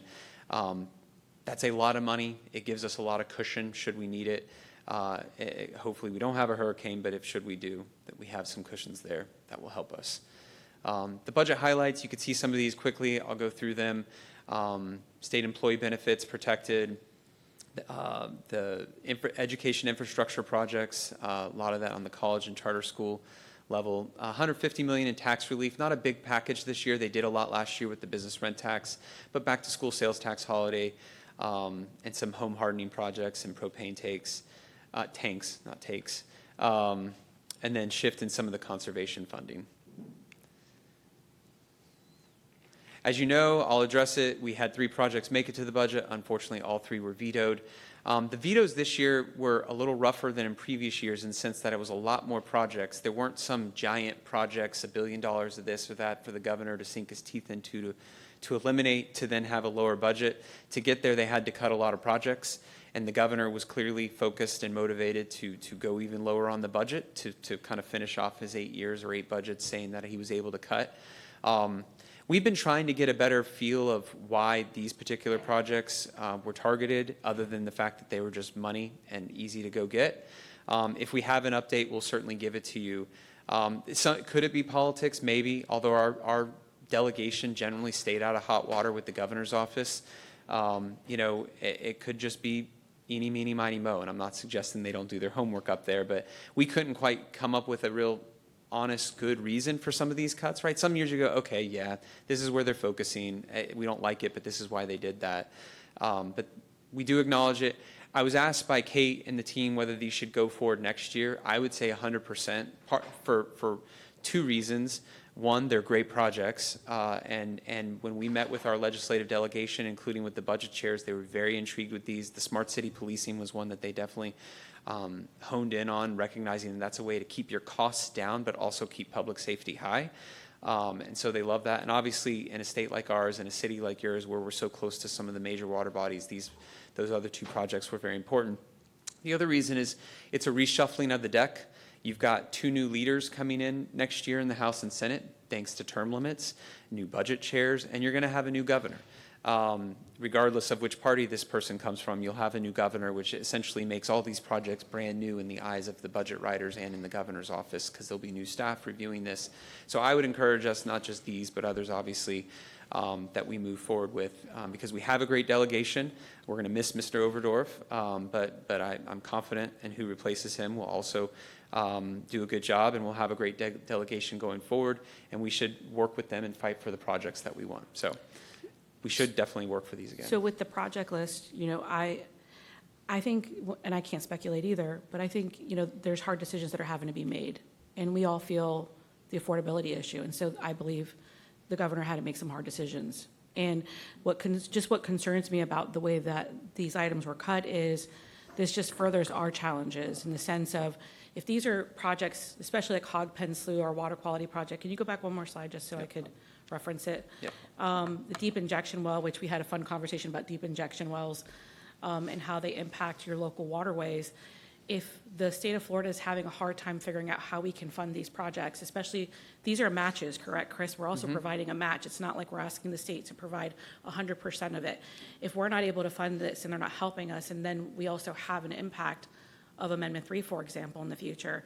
I just don't know how we're going to make those funding, opportunities available. And then more importantly, we're going to have to make the same decisions too. So again, I think the conversation about fairness in this discussion is truly important. I completely respect and understand that hard decisions have to be made in the state. And we're just going to have to make some hard decisions also on projects. I know you have a list, Mr. City Manager, you're going to be discussing later.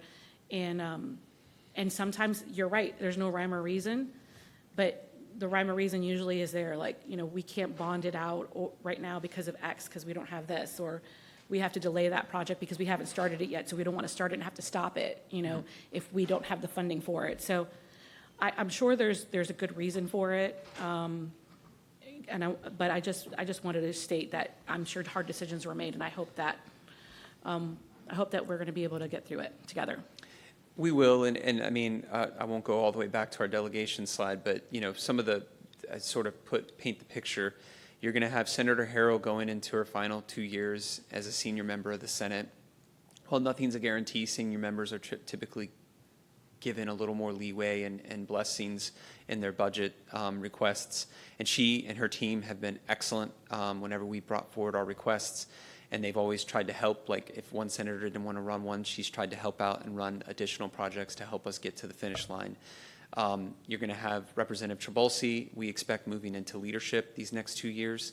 And even if it's policy leadership, if you're in leadership, you're sort of, quote, there's a term up there, on the team or on the leadership team, a lot more impact on appropriations than she already does have now, right? Where she can go directly to the budget writer because she's part of leadership and say, these are important to me. I need you to find a way to get these done. So we're going to be in a very good position with our already great delegation. It always helps when they move up the ranks.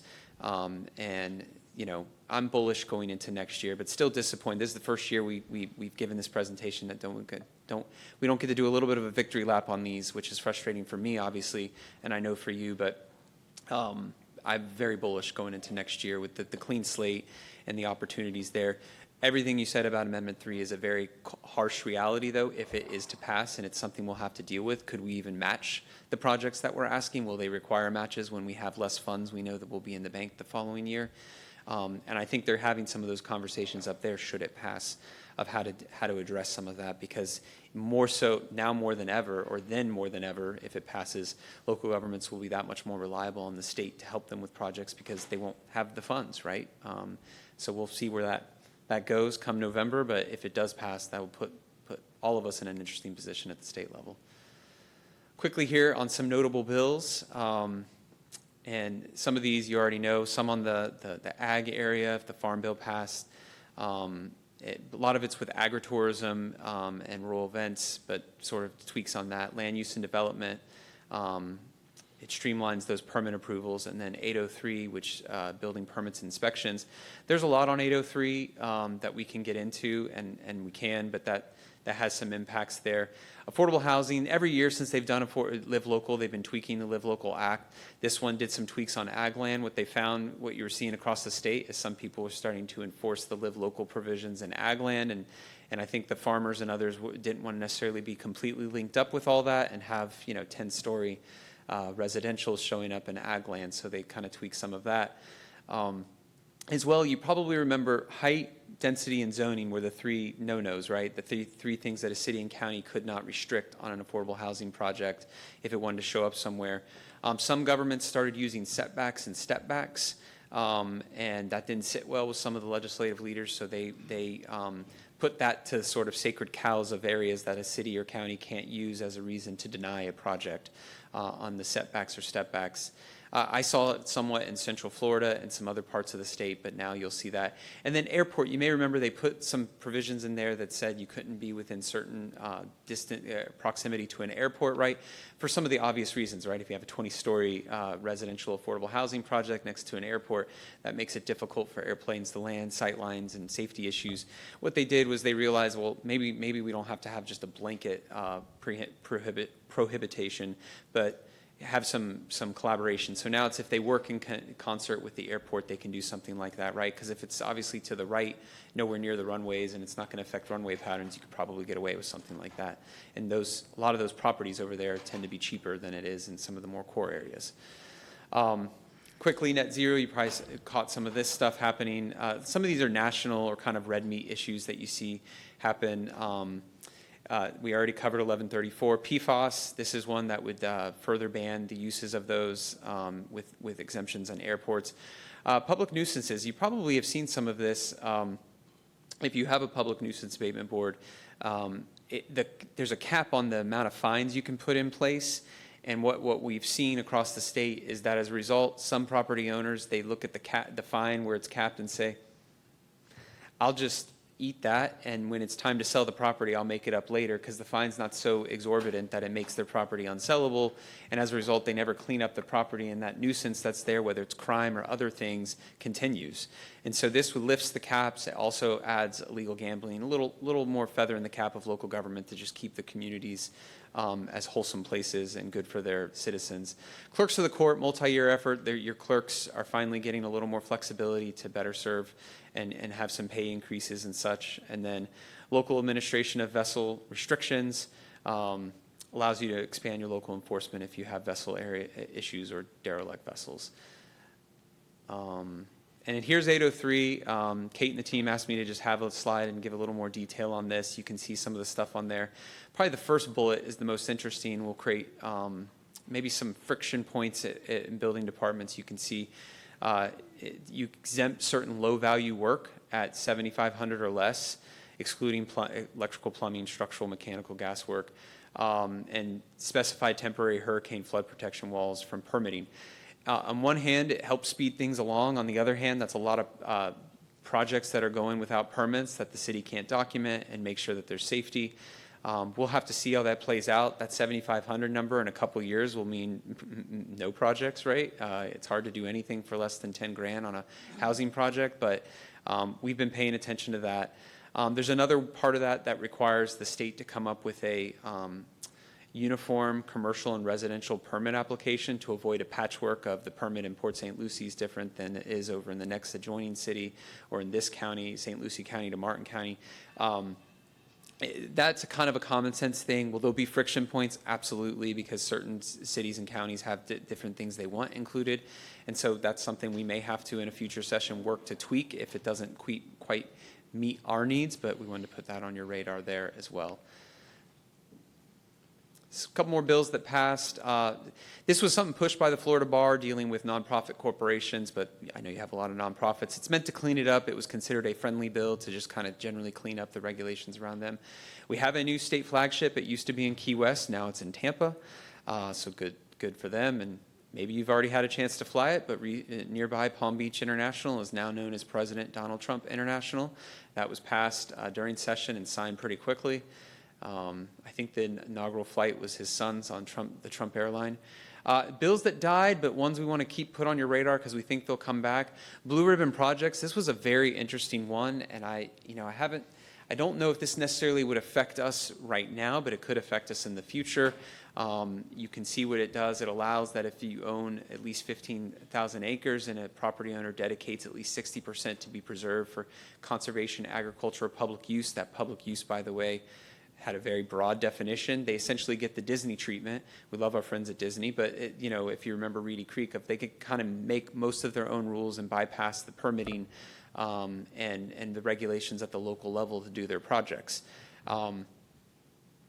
It was problematic for big counties, obviously, with those lands, some cities with a lot of that land. It died in the Senate, where a couple senators banded together to push back on it. Most of those senators are returning, but I do think this bill will come back.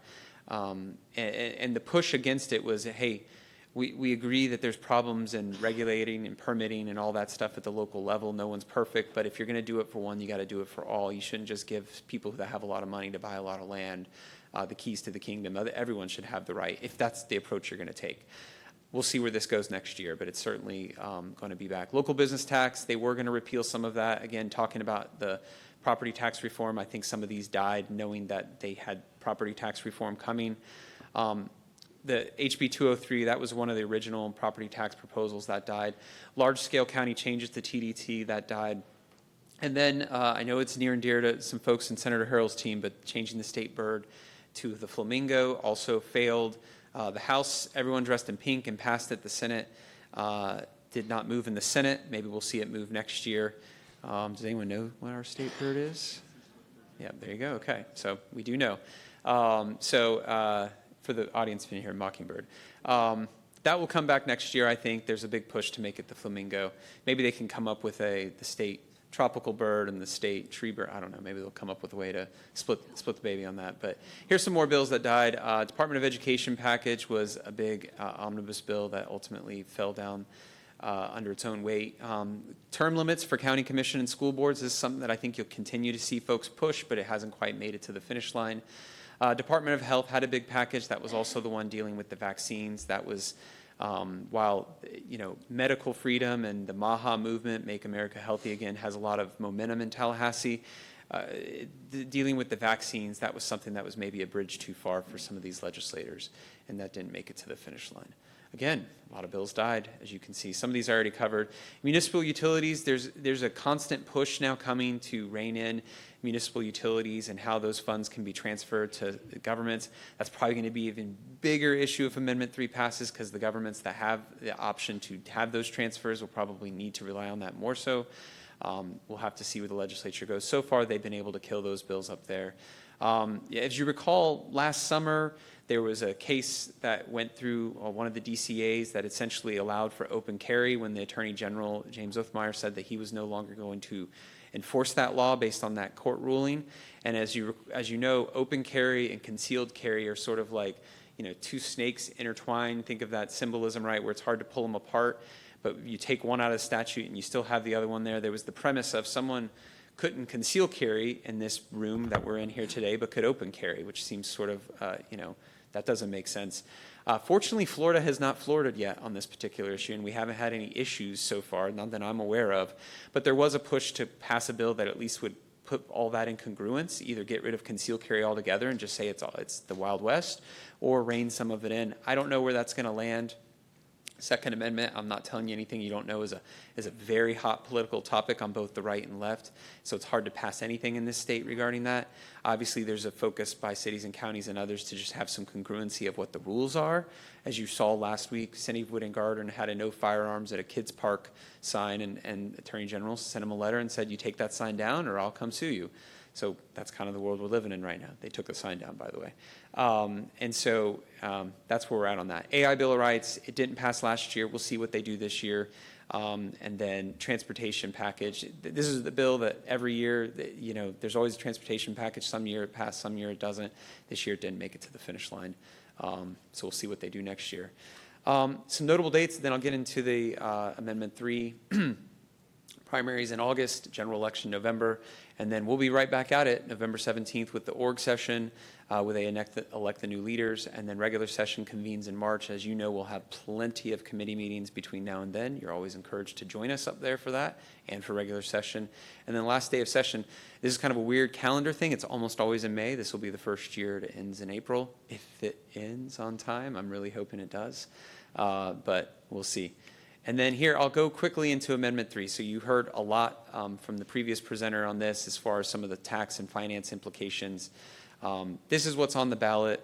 It would increase the homestead from 50 to 150, the exemption this year, which would affect next year's budget. And then on January 1, 2028, it would go to 250,000 and then index to CPI thereafter. School taxes were originally part of it, but they were exempted, and that's created for some interesting politics. There was, and then the impact county by county is not fully known, although we're starting to see some numbers from Tax Watch, but we know it's quite a bit. And then it reduces the cap. So on non-home, most people think commercial, but non-homestead apartments fall into this. Others, it decreases the cap on your annual increase that can be appraised from 10% down to 5% if it were to pass. That was sort of the olive branch to the commercial properties that were concerned about this project. And then allows local governments to still increase millage with supermajority vote. Let me check my next slide before I go forward, make sure Okay, let me go back. One thing on this is in the implementing bill, they called it the implementing bill, but this has nothing to do with implementation. It was they dealt with the rollback rate. And so as you know, currently, if you all just did nothing and said we're going to keep taxes exactly as they were last year, that might mean a slight increase in taxes overall, like the millage or whatever it has to go, but you're not doing anything to effectively change it. That's a majority vote. And that's based on the calculation that used to be in place for the rollback rate, which dealt with personal income and then the max millage rate, sort of like a little formula. It's like the old BCS if you like college football, right? Like if you know it, you can understand it, but it's a formula and then it kicks out a number. What they did was they rolled it back in this bill to the base rollback rate, which doesn't have any of the sort of qualifiers on there, which would allow it to appropriately increase. So now, should this city or any city want to keep sort of status quo, it would need a supermajority vote by this council, as opposed to in previous years where it would just be a simple majority. That will probably make for some difficult politics as you approve your budget this year or not. And I know in all the other cities and counties that's going on, because just to do exactly what you did last year and just let it be status quo now would require supermajority. That will probably lead to tax cuts across the state and several jurisdictions that can't get that extra vote of a past a simple majority, or maybe everyone does it and says, hey, we didn't ask for this. This is how we've always done it. We're going to do it. But that is something to put on your radar, regardless of whether Amendment 3's, that's going to be an impact immediately felt here at the local level of how you craft your budget. There has been legal challenges to this. As you know, and I'll probably state, it needs 60% of the voters, not 60% plus one, just 60%. So if 40% plus one say no, it would fail, and most ballot initiatives do fail. It'll be interesting to see what happens with this. But there has been a challenge on the language, and this is quite frankly, like just objectively looking at this, it probably is going to have to be rewritten. The way it's drafted, it was drafted to the original version of the language that had the complete elimination, sort of school and regular taxes in there, but school taxes were taken out. So Save Our Homes from Excessive Property Taxes is probably not an accurate ballot title or summary. So, but here's the key on this. It's reviewed by the Supreme Court, and they'll review it. If they find it misleading, the Attorney General rewrites the ballot language. So some of you even joke, be careful what you wish for. You know, you're going to have A.G. Uthmeyer writing that language for you, who I'm pretty sure is aligned with the legislature on cutting these taxes. So that said, we'll see where it goes. There's also some language in there, and I'll leave this as the last thing. As you remember, when it started on the language, there was a list of things that cities and counties can do with their property tax. Police and fire, but it didn't cover the full gamut of your first responders, right? So that was a little concerning. It dealt with schools. It didn't include flooding originally or stormwater issues, which in a state like Florida seemed like maybe an oversight. They added that back in. And it didn't have anything to do with administration. So there was a question of whether you could pay the folks that's sitting on this side of this table any out of the tax revenue, or would have to come from somewhere else. They did add the amendments in, and clearly some of it, they were working fast. As you may recall, they got the language from the governor's office Thursday. They were already voting on it by Monday. So they did, to their credit, put some amendments in there to clean some of it up. Again, add flooding in, which made total sense, right? This is Florida, where we have water everywhere and rain constantly. And they put the stuff in there about administration. I've polled some very smart attorneys at my firm and at other firms on what they think that language means, right? It's a full paragraph. It says for administration, then it says, and then it goes on to say whatever a council or commission approves, like on its agenda. Some are saying that's anything. As long as it goes before you and it's on the agenda, sort of a line item, and you've approved it, good to go. Others would say, well, no, if you read it quite literally, it means you can pay for your Parks and Rec director, but you can't pay for Parks and Rec, right? If it's not on the list. The basic legal premise that most courts have held over the 200 years of jurisprudence 250 in our country is if you have a specific list, if it's not on the list, it's probably excluded. The ballot language wasn't including but not limited to, it was just including. So if that administration paragraph is not read to be a catch-all for everything else, all cities and counties are going to be in a pickle if that's how it's interpreted by our courts. Obviously, we're hoping, should this pass, we're hoping for the more broad interpretation to say, yes, that meant anything that you put before. Maybe it's just a requirement that it has to be line item, right? That you can't just have a blanket budget approval, but every park purchase has to go before you, which would be arduous, that make for some long meetings. Maybe you can do it on consent, but at least maybe you can get it through there. But that's kind of where that's going to land, should it be approved. As I said, it's 60%. We're seeing, I did have some of those numbers I pulled from Tax Watch, so you can see some of those there. We're on the right column, kind of middle of the way down, St. Lucie County. You can see the impact that they think it'll have. And that recurring number is for out years, sort of, and you can see it, thanks there. 28, 29 is the cash column. Recurring is in the 5th year. So you see some of the drawback on the numbers in parentheses. Now, and I can answer any questions. One thing I will say is some interesting politics have occurred on this, and we'll see how it goes down, right? I mentioned it needs 60%. That is a tough threshold to hit, no matter how popular an amendment is. You've already seen the governor sort of distance himself from that, kind of pointing out that he wanted the full bite, not the half bite on the apple, as far as the school taxes. And so, the governor distancing himself from that has probably created an opening for those who do not like this tax. And we're already hearing from commercial interests that are getting together and organized, because there is I think a somewhat genuine fear, right, of, okay, this passes. For the first year or two, y'all do what you have to do. You cut your budget. You do everything you can to make it work. But eventually, the dollars don't add up. That's just going to probably likely be a reality, because police and fire will cost more, everything costs more. So you say, we're going to raise the millage. Well, the millage won't impact those who have already had their homestead tax sort of protected there. It'll impact the commercial properties. And so you've already got commercial properties who, not blaming you at all, saying it makes total sense. At some point, you're going to say the only way out of this hole is we have to raise our millage to come up with the funds, and that will be on the backs of our commercial industrial properties, your apartment communities that fit into that bucket. And so they're now banding together to say we've got to do something to fight this as well. But that non-support from the governor, or I wouldn't say non-support, I think he said he'd vote for it, but he's not going to campaign for it. But the fact that he's going to be mostly quiet on that issue, I think has left open a window where it might not pass. We'll see. The leading Republican contender for governor has even said that he has concerns with it, of what it will do for fiscally constrained counties, which there's more than you'd think in the state of Florida, right? There was original provision, I didn't cover it here, that constitutional amendment that required the legislature to create a fund to take care of those, and it could have been cities or counties here, not that it's fiscally constrained here, but that couldn't make ends meet. Well, that was probably going to be everyone by year 2 once that thing kicks in.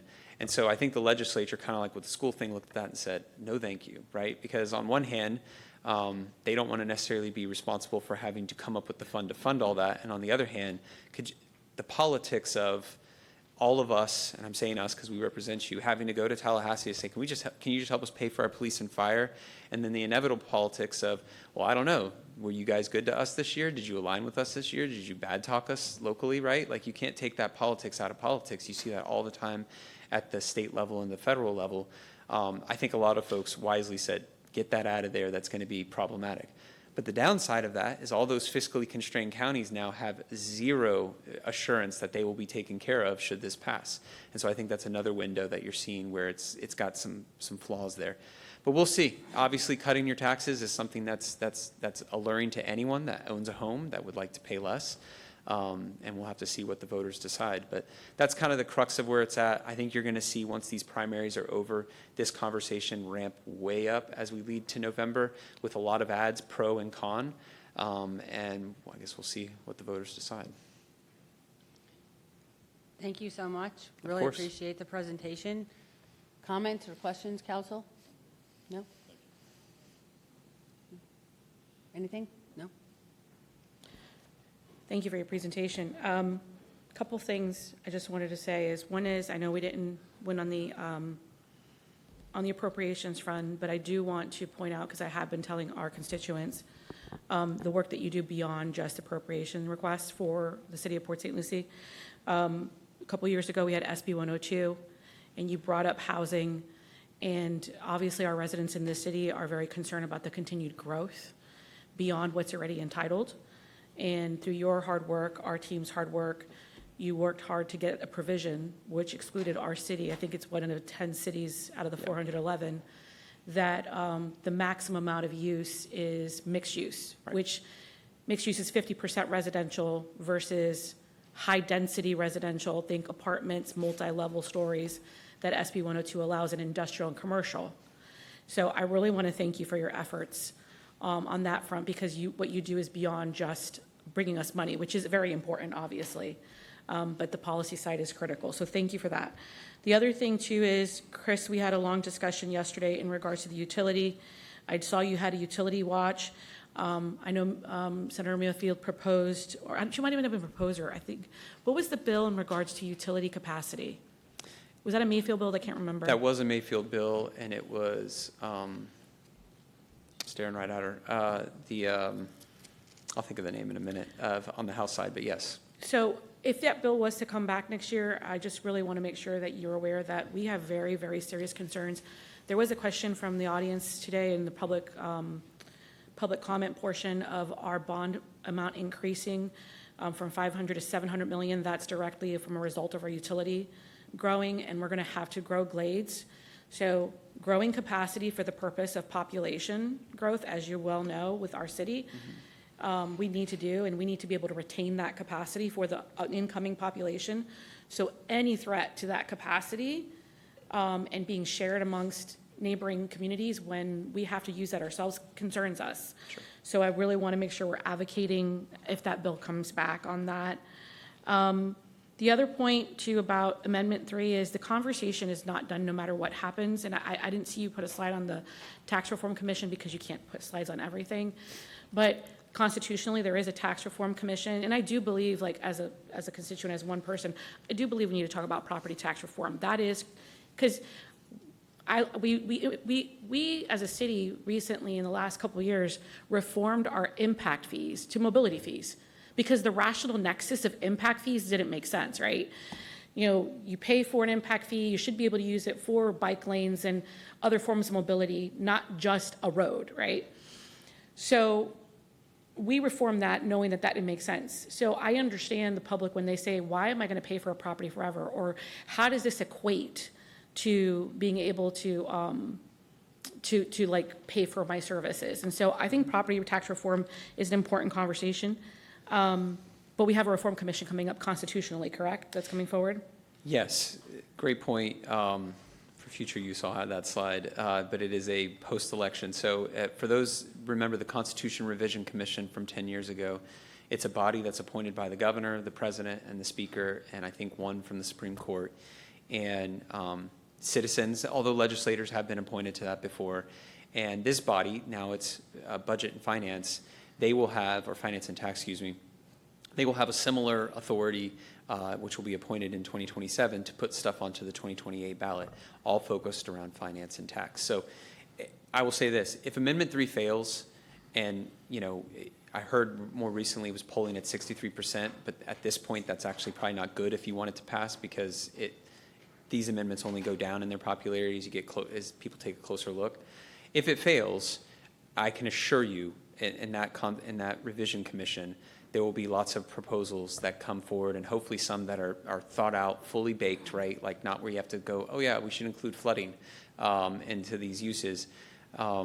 And it'll be something that the citizens can really chew on and have a choice, right? And they might even come up with an A, B, or C, right? Knowing that if A passes, then B or C or don't matter, but if A fails and B passes, so that the voters can actually make an informed decision and do something if that's what their hopes are.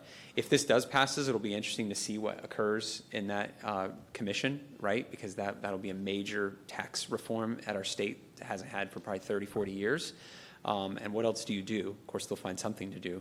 But yeah, that's where a lot of the ideas will come out of, and it'll be interesting to see what they do. And we'll be working with that commission as well as the legislature in 2027.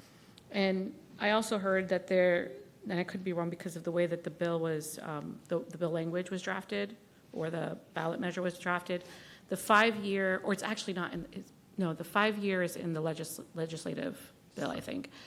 The 5-year, essentially, if you're a non-resident, you have to wait 5 years to be able to participate in this taxation. I've heard rumors that could be a federal challenge because of the federal law. I'm not an attorney, so have you heard anything like that? The Commerce Clause It's the is Commerce something Clause. that has been invoked on this, and that will also be another provision of this constitutional amendment that could create problems, right? That you're treating non-Florida citizens differently than Florida citizens on a commerce type of transaction. purchasing a home. Again, I took con law in law school, and I dabble in it, obviously, in the nature of my work, but obviously there's people who live in it, and I've talked to them, and what they've told me is there are legitimate concerns there, right, if the Supreme Court upholds previous precedent in Florida. In fact, I think there was a constitutional amendment 10 or 20 years ago that failed under similar grounds, right, that they tried to do something that was going to penalize non-Floridians trying to do commerce in Florida than Floridians. So we'll have to see how that goes. Maybe they would say, yeah, but the homestead exemption is a very Floridian concept that protects your home. But if they approve it, they're going to have to do some mental gymnastics to approve it, because most precedent have said you can't treat the two separately if they're both purchasing a home. So if one purchases a home December 31st and one goes January 1, January 1 gets the higher taxes. Yeah, and I think the last point is in regards to what they call the implementing bill. Again, in my conversations with potential future administrations, that's been a very deep concern, because I think there's a public perception, from what I'm hearing, that we'll be able to recoup the dollar somewhere else. Tourism's going to pay for it. Sales tax is going to pay for it. You're just going to raise the millage, and they're going to pay for it. And I think that it's just the implementing bill and the education on the implementing bill as well is very important for the public to understand the limited amount of resources that we have to be able to deal with their needs and actually be responsive. So yeah, I was always surprised when I heard tourists will pay for it. And I understand the concept of it's snowbirds, right? That this is their second home, not their homestead home, and but it's looking at the numbers, that is a drop in the bucket, right? If it's one thing if you were going to charge tourists, I'm not saying we should, by the way, but it's a misnomer of sorts. If they should have just said snowbirds, but that probably wouldn't have worked out well either, because they would have had a lot of folks getting upset at them when they say that. And so, but it's, as you know, you look at your numbers, like that's a small population. In certain communities, it might be slightly higher, right, where there is an active snowbird community, but. if I had Mickey Mouse in my neighborhood, I may not be as worried, but I don't. Right. So there's no doubt this amendment has flaws, and I'm not trying to advocate one way or the other. Voters will inform themselves, but from even just the implementation, once it's passed, it's going to create problems. And its impact and how it's being sold, there's obviously problems there, and we'll have to see how the voters decide on that. But if they do vote against it, or it doesn't get the full 60%, the hope is with that commission that you mentioned, that there would be a much more thought out proposal or proposals that can give voters a real chance to both vote for something and understand the real impact it's going to have on them. Because the last thing I would say, and I've learned this as we were going through the process, is you hear a lot about fees, right? And the local governments that we work with, they're careful to mention adding new fees in, right? Because they don't want to make it sound like they're like, sure, yeah, do whatever you want. We're just going to tax you this other way with a fee. But some are going to have the reality of they have no choice but to put forward fees. What's the interesting thing there is, as you may know, and I learned this during session and did a little research on this, federal laws allow us to deduct our state and local taxes, right? We don't have an income tax in Florida, so we don't get to really take advantage of that like other citizens in other states do, like New York or California, where that's a nice little kickback on your federal tax return. However, we do get to take some advantage of it in our state and locals. It does actually factor in there. If you're now getting rid of taxes and replacing it with fees, and some governments are going to have no choice, whether it's garbage or wastewater or something else, those fees are not treated the same under the federal guidelines. So that tax deduction that you got used to, even if it was only a little bit, will now be gone, which I thought was interesting. So it's in some ways now you get a new tax, which inevitably cities and counties are going to have no choice but to do in the fee, but you now won't have the benefit of being able to write that off when you do your taxes later that year. So that'll be an interesting wrinkle. That's kind of hard to explain in a 30-second ad on TV, but when you get into the nuance of it, you see. And then there's the whole other issue of if someone comes to you and wants to get a big project approved of affordable housing under the value of $250,000, right? Why? Think micro homes or whatever. What is the city's incentive to do that when it'll cost you money to approve a project that will lead to no tax revenue to you? And that's a reality, right? You have to make dollars and cents for your other citizens of how do you approve a project that's going to make all your other citizens essentially have to pay for the services, fire, garbage, everything else provided to these. you're going to have those haves and have-nots, because that's, a lot of people think the only way out of our housing crisis is to go to these micro homes or go to these like more affordable, less than 250,000 units. Well, if you're telling me those are tax-free, or telling a city those are tax-free, that puts them in a real pickle of, hey, go ahead and approve this, so you can just now have to pay more for all the services on the backs of all your other citizens that are still paying taxes. Those are going to make for some interesting NIMBY politics, I would imagine, even though obviously more supply and more housing would alleviate some of the other concerns you have in your community on affordability, but it's going to create have and have-nots. You know, great conversation and excellent points. You know, I want to thank you. I also want to thank our delegation, because they did the work. It passed both House and Senate, and so, but hard decisions had to be made. So I also understand that. I do want to thank the governor's office for breaking sovereign immunity and vetoing that, because that could have been very detrimental to cities and hospitals and such. But you know, we're going to continue to work together. I really appreciate your hard work in Tallahassee, and hopefully we'll get these projects approved in the next session. Absolutely. Thank you. And on the policy front, if I may, one more, Mayor, like, thank you for saying that, but also that is a team effort, and you've got a delegation. Like on that particular one, you know, the delegation, I call them teammates, we got together, they understood the issue and understood how we were going to be unfairly impacted by just a broad brush approach to this. And we all worked together to kind of help, because that bill was on. To say lockdown is an understatement. That was you a know, heavy. I'm very friendly with all that staff there. Fortunately for us, it's been the same staff the last 4 years. And as soon as I told them what I wanted to do, like the countenance on their faces all changed, like, oh. And I'm like, well, okay, what does O mean? Let's walk through this. And then, you know, but to their credit, they listened, they heard from us. Our delegation members weighed in and said, this is actually really important. You got to treat us fairly.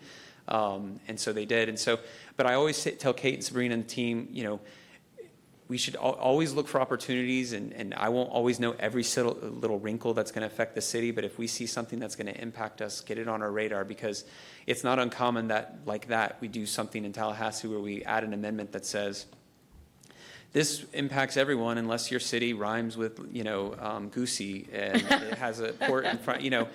I joke, but I mean, we do, like, if it's defined by this, because the truth is sometimes you can't artfully write out whether it's our city or a different city from being enforcement, even though it makes total sense to do so because there's other parameters. And so the only easy way to do it is go, a city of this size with this many people are not impacted by this. And you see that all the time, because we go and we make the case and say, this shouldn't impact us, right? Like, for example, on property, we cut our property tax every single year. We're doing X, Y, and Z. And if we can convince them that it is correct, then yeah, usually we can come up with some language, sometimes inartfully, like I make the joke about rhyming it, and other times it's, well, no, just with mixed use. You know, this is how we're going to impact this. But either way, we love when you give us those opportunities, because that's, like you said, it's not just a propes. You have to do what you need to do to continue to provide for your citizens. And if Tallahassee takes away something from you that makes no sense why it's being taken from you, you can't do that, right? So our ability to kind of be a shield to some of that and say, no, let me explain what's going on here down there. We love that, and also gives us a chance to remind them how big the city is and how it's growing thoughtfully with your commerce, and do a little bit of a commercial. It's always fun to do that too. Thanks, Chris. Thank you very much. Really appreciate the presentation and how in-depth we went with everything. So, and look forward to working with you again next session. Absolutely. Thank you very much, Chris. Thanks for not cutting my tie, Councilwoman. Mayor, if I may, Yes. Mayor, if I just wanted to thank again Mr. Carmody and also the delegation. We had the most number of projects in the budget actually in our We did. history. So the delegation did an amazing job on that, and that was, I know that sometimes just happens sometimes with vetoes. I just want to also thank the members of the legislative strike team. We formed an internal staff team this year that have really, and Chris, so not only advises us on legislation, but also participates with our grants and advocacy strategy. So he's helping us with our state contacts as we advocate for needed grants, which is in the tune of multi-million dollars. So even if it's not an appropriation, Chris's work is also helping us secure needed grants. And I know that many members of the staff team really stepped up to support these efforts. I know our vice mayor led delegations to Tallahassee with the Florida League of Cities. Stephen Okia, Scott Samples traveled and helped testify before committees. Caroline and Stephen also gathered needed data. Our utility system quickly reviewed bills, and John and Kevin gave us feedback. I mean, so it's a whole team effort, the legislative process. Thank you to Teresa for covering while I was out, and Sabrina. So I just want to let you know that the whole team was on deck this session, and it was really, did their very best work and worked very hard and represented the city very well in tough times. So just wanted to thank everyone for their efforts. Yes, thank everyone, thank our delegation as well, and we'll continue moving forward, for sure. All right, thank you. All right, we're going to take a 15-minute break, and we'll come back and start our budget.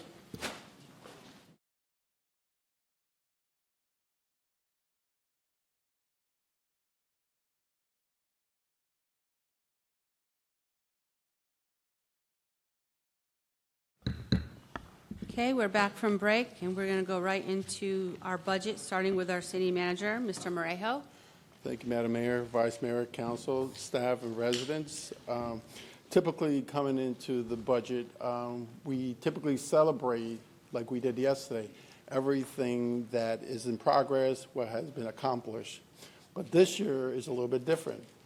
And the challenge for our team has been is things has really been changing on a regular basis since we started back actually in December, putting the budget together for this moment. I think we changed the budget 3 different times in that process. And there are a lot of uncertainties, as you know, that we have right now in place that are really challenging the whole team on how we're going to really pivot and really, how can I say, how can we make this happen? How can we continue to provide the level of service that we have? The biggest thing is the infrastructure, the operating costs, public safety is so important to all of us here that we want to make sure that we maintain that through the whole process. So really, we've done a huge deep dive, really evaluated our budget. I think it was yesterday, we're still going through that process. So really, what is creating this uncertainty? Number one, the Bill 4F that maximizes the property tax rate approved by a simple majority is now limited to the true back rate. And, we kind of went through that with you personally, and that's going to be a challenge. And really, with that one, it's actually has already been approved. So if the council chooses to increase the millage rate, it's going to be kind of very difficult because if one member chooses not to, then they will not be able to move forward. Amendment 3, the fact that the exemption goes to $150,000 January 1st, 2027, and then year 2 will go up to $250,000. That to me, that is huge amount. And really, at the end of the day, everybody says, well, how does it affect us? Really, what truly happens? So really, this is actually what happens. So basically, year 1, we need to be able to eliminate $26.3 million, which is 20% of the general fund budget. $26.3 million we have to eliminate year 1. Year 2, $22.1 million, which is at 17%. Overall, in the 2 years, we need to eliminate $48.4 million. If you think about eliminating $48 million, that's a lot of money for the general fund. And we also have to look at it in perspective. Yes, our budget is a tremendous budget, but remember, we got to think about it. You have the building department there. You have the utility department. You have all these enterprise funds that are not part of the taxes that our residents actually pay. So, going back, we have to set priorities. And this is kind of where everything really started for me. This is where I had those sleepless nights and figuring out, how am I going to get there? What am I going to do? How am I going to figure this one out? Because this is probably the most difficult one that I've ever had to figure out in the 37 years that I've been here. First of all, when we received the budget early in the year, we had 184 requests for positions. By the time the team got through it, we were down to 25 positions that were left. Those 25 positions encompass safety, which I think it was police, it was 10 positions, and there were roughly 15 positions, give or take, for Parks and Recreation, understanding that we have Tradition, BMX, Torino coming online. So then you're probably going to ask the question, well, what did you do? What actually happened? Well, those 25 positions going into this budget where it's being presented, you're going to get a balanced budget, is those positions were eliminated right off the top. Why? Because we have to prepare. November 3rd is right around the corner, and we have to figure things out today. And let's just say it doesn't happen, we can always pivot back. But moving forward, we have to be prepared on what's to come. So, what actually had to be cut? And I'm just going to name a few. Our Public Works building that actually Public Works has been in need for over 20 years. That's one of the projects that had to be eliminated. Another big project, which is not here on the list, is City Hall expansion of the actual City Hall that was built close to about 30 years ago. That has been eliminated. The parking garage at City Hall was also eliminated. And then, as you can see here, another big one here, which we're thinking of the future, is the P&D study for Marshall Interchange, $2 million. That P&D study will really, truly help us set the foundations to be able to put that other interchange. And then as you go through the list, you'll see a lot of parks and recreations projects that right now are completely eliminated from the budget. And really, that's kind of the focus has been, is figuring out, okay, let's continue to just eliminate, and start creating that reserve. That way we can make up the difference on year one. And then year two is going to be even more difficult. Not all the cuts have been made, and I don't recommend all the cuts be made, but come November 4th, that's going to be another starting point for the team. Start figuring out, okay, what can we eliminate part of the 26-27 budget year so we can continue to increase that reserve so we can go ahead and be able to make up that gap. The last thing that I want to do is be able to lay off a bunch of employees. That's not fun. I've gone through that already, and back in 2008, 2009, I had to lay off roughly 52 employees. It was the most difficult part of my job that I ever had to do. Be able to look somebody in their face and say, you know what, you're no longer here, you've done a great job, but I have to send you home. That is difficult to do. So anything that I can do to prevent that from occurring within my powers, I would do it. Because these employees have given you 110%. And I think the presentation that you had yesterday on the job, the projects, the attitude, the experience that these employees have is tremendous. And I do not want to lose not one of them. That being said, really, Amendment 3 is really what's at stake for us. We will pivot. We'll do whatever we have to do. Some of the core projects that we know we have out there that may have to be cut is, do we need to not man some of our park sites? Do we not cut the grass and let the residents cut the grass? No different than it's done up north. And I know some of you council have experienced that up north. The swell liners, that's a responsibility of the residents. The city picks up the tab and actually goes out there and cleans those swell liners. But we know what the effect of those swell liners are going to be. If you don't clean up those swell liners, water's going to be backing up. You can have mosquitoes out there. It's going to flow onto the roadway system. Your roadway system is going to fail out sooner than later. You're going to start getting potholes. Think about when every time you have a hurricane and you have 3 or 4 inches of rain throughout the city. What happens next? You get potholes. So that would be one of the side effects that we actually is going to occur. Code. We pride ourselves to be a beautiful city. We pride ourselves to make sure that code's out there taking care of that. Well, we may have to cut some of those services, maybe cut back on some of the employees will not have as much out there. The other one that we pride ourselves in is that when you drive into Port St. Lucie, it's beautiful and clean. Our right-of-ways are spotless, no trash, grass is perfect. That may have to suffer. So these are some of the things that we're going to have to go through coming November 3rd on what services are really, truly important to the city and what we're going to be able to do. So with that being said, I'm going to turn it over to Caroline, and we're going to go through the budgets. And I know you're probably going to have a lot of questions, so we'll be prepared. The team will be prepared to answer a lot of those questions. Thank you. Any questions? Any questions for the city manager? All right, thank you very much.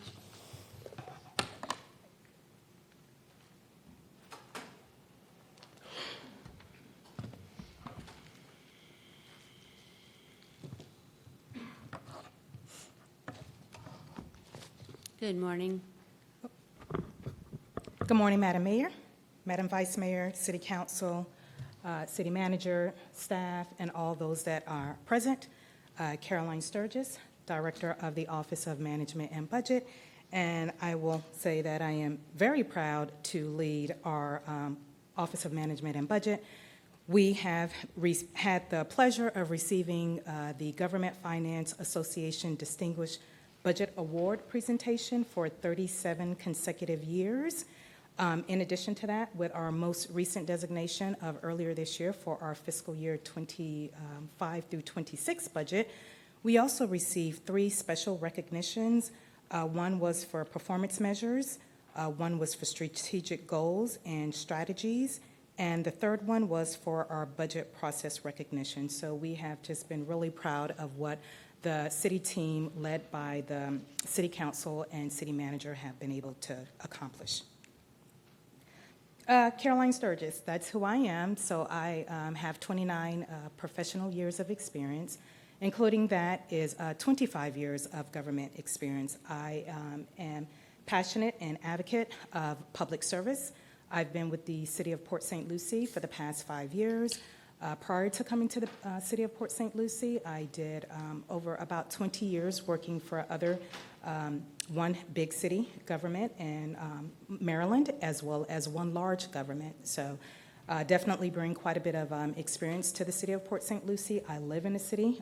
I have family and friends that live in the city. So for me, coming into work every single day is really a personal goal. Love seeing what we do on paper every single day, and when I'm out in the community and driving and seeing the work translate from being on paper to being out there visible is really a sense of accomplishment for what I do. But in addition to that, let's see, I am a certified public finance officer as well as a certified government finance officer. I do serve as the president for the Florida Government Finance Officers Association right here in Treasure Coast. I grew up in South Florida. My master's degree is from Nova Southeastern University, and I also have a bachelor's degree from the University of South Florida. So I stand before you to present the fiscal year 2026 through 27 proposed budget. As the city manager acknowledged earlier on, that it was very challenging and uncertain economic climate that we are facing as we were developing the budget. Today, I am joined by members of the budget team and representatives from all of the city departments, all of whom have felt the strain as we navigated through these unpredictable financial circumstances. I want to express my personal gratitude for their perseverance and dedication over the past couple of months. I may stand before you to try to consolidate this 700-page document into a 99-slide, but it's really all of the team members that are sitting next to me as well as behind me. It is really their work that has poured into the development of this budget book. Through the collective effort and under the direction of the city manager, we have managed to develop a balanced budget for the upcoming fiscal year. Although it was a difficult task, but it does include the funding to support City Council's strategic plan. Port St. Lucie continues to grow. We heard that theme yesterday. Over the past year, we have welcomed over 10,000 new residents, making us one of the fastest growing cities in the nation. A lot of growth means a lot of responsibility. Unlike in prior years, where we were able to enhance services to meet our growing population, this proposed budget was one of the most challenging ones we have had to produce in decades. And that is because we were not able to enhance our services to meet the growing population.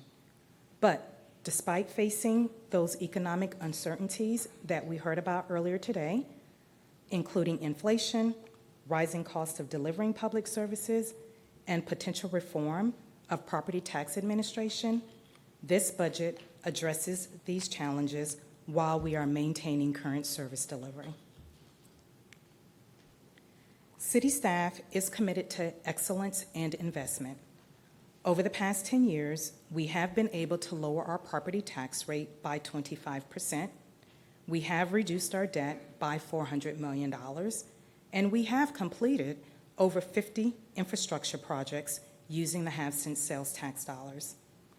The recommended budget for the upcoming fiscal year is responsive to the needs of the communities that we serve, and it will allow us to continue investing in roads, water, drainage, and public safety.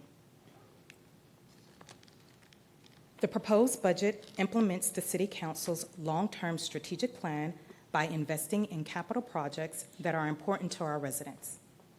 As an organization, we are committed to maintaining our ranking as the safest large city in Florida. This budget includes investments in utility system renovations, road improvements, stormwater management, and public safety.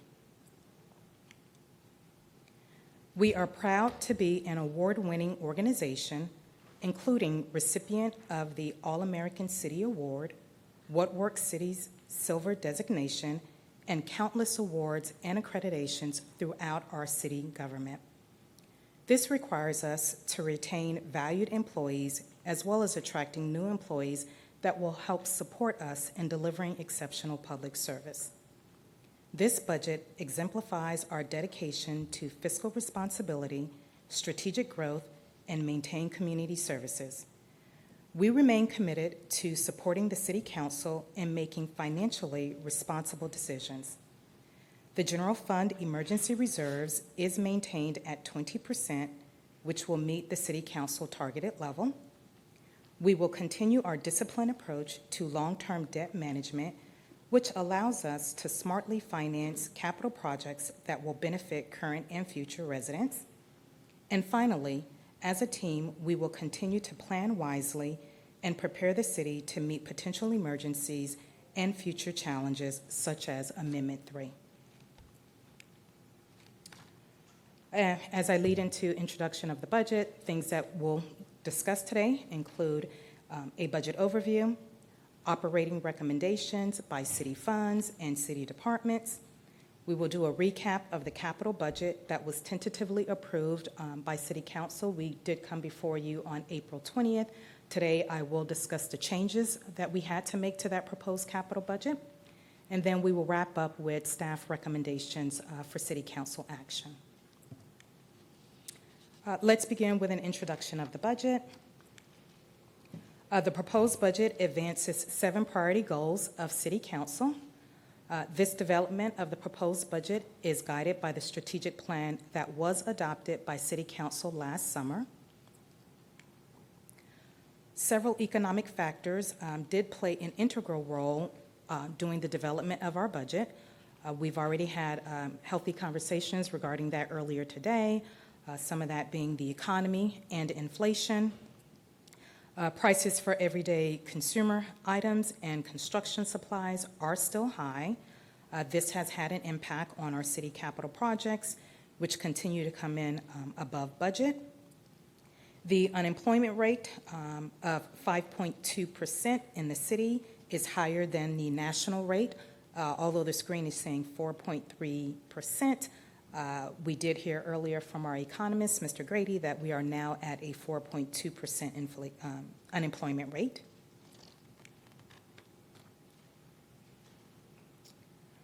As the city population grows, the demand for public services increases. Staffing levels across all departments are feeling the impacts. Property values in the city have increased by 8.36%. For property owners with a homestead exemption, they will only realize an increase of 3% for the upcoming fiscal year. The housing market in the city continues to cool after steady gains following the COVID pandemic. Last year, we realized a decrease of 8% in new housing in comparison to the prior year of 2024. Ad valorem taxable value increases are expected to continue at a lower rate. Amendment 3 for property tax reform was also a major consideration during the development of this proposed budget. The proposed budget for fiscal year 2026 through 27 is responsive to the city's continued growth. The total budget is at $975 million. This is an increase of 12% from the current fiscal year, and most of it is related to capital projects by the enterprise funds as well as inflation. The general fund budget is increasing by 8.5% to $230 million. Less than half of this fund is supported by ad valorem property taxes. as these taxes fund the operations of police, parks and recreation, neighborhood services, city programming and events, and all city administrative department operations and staff. There are two key drivers that are driving the $18 million increase.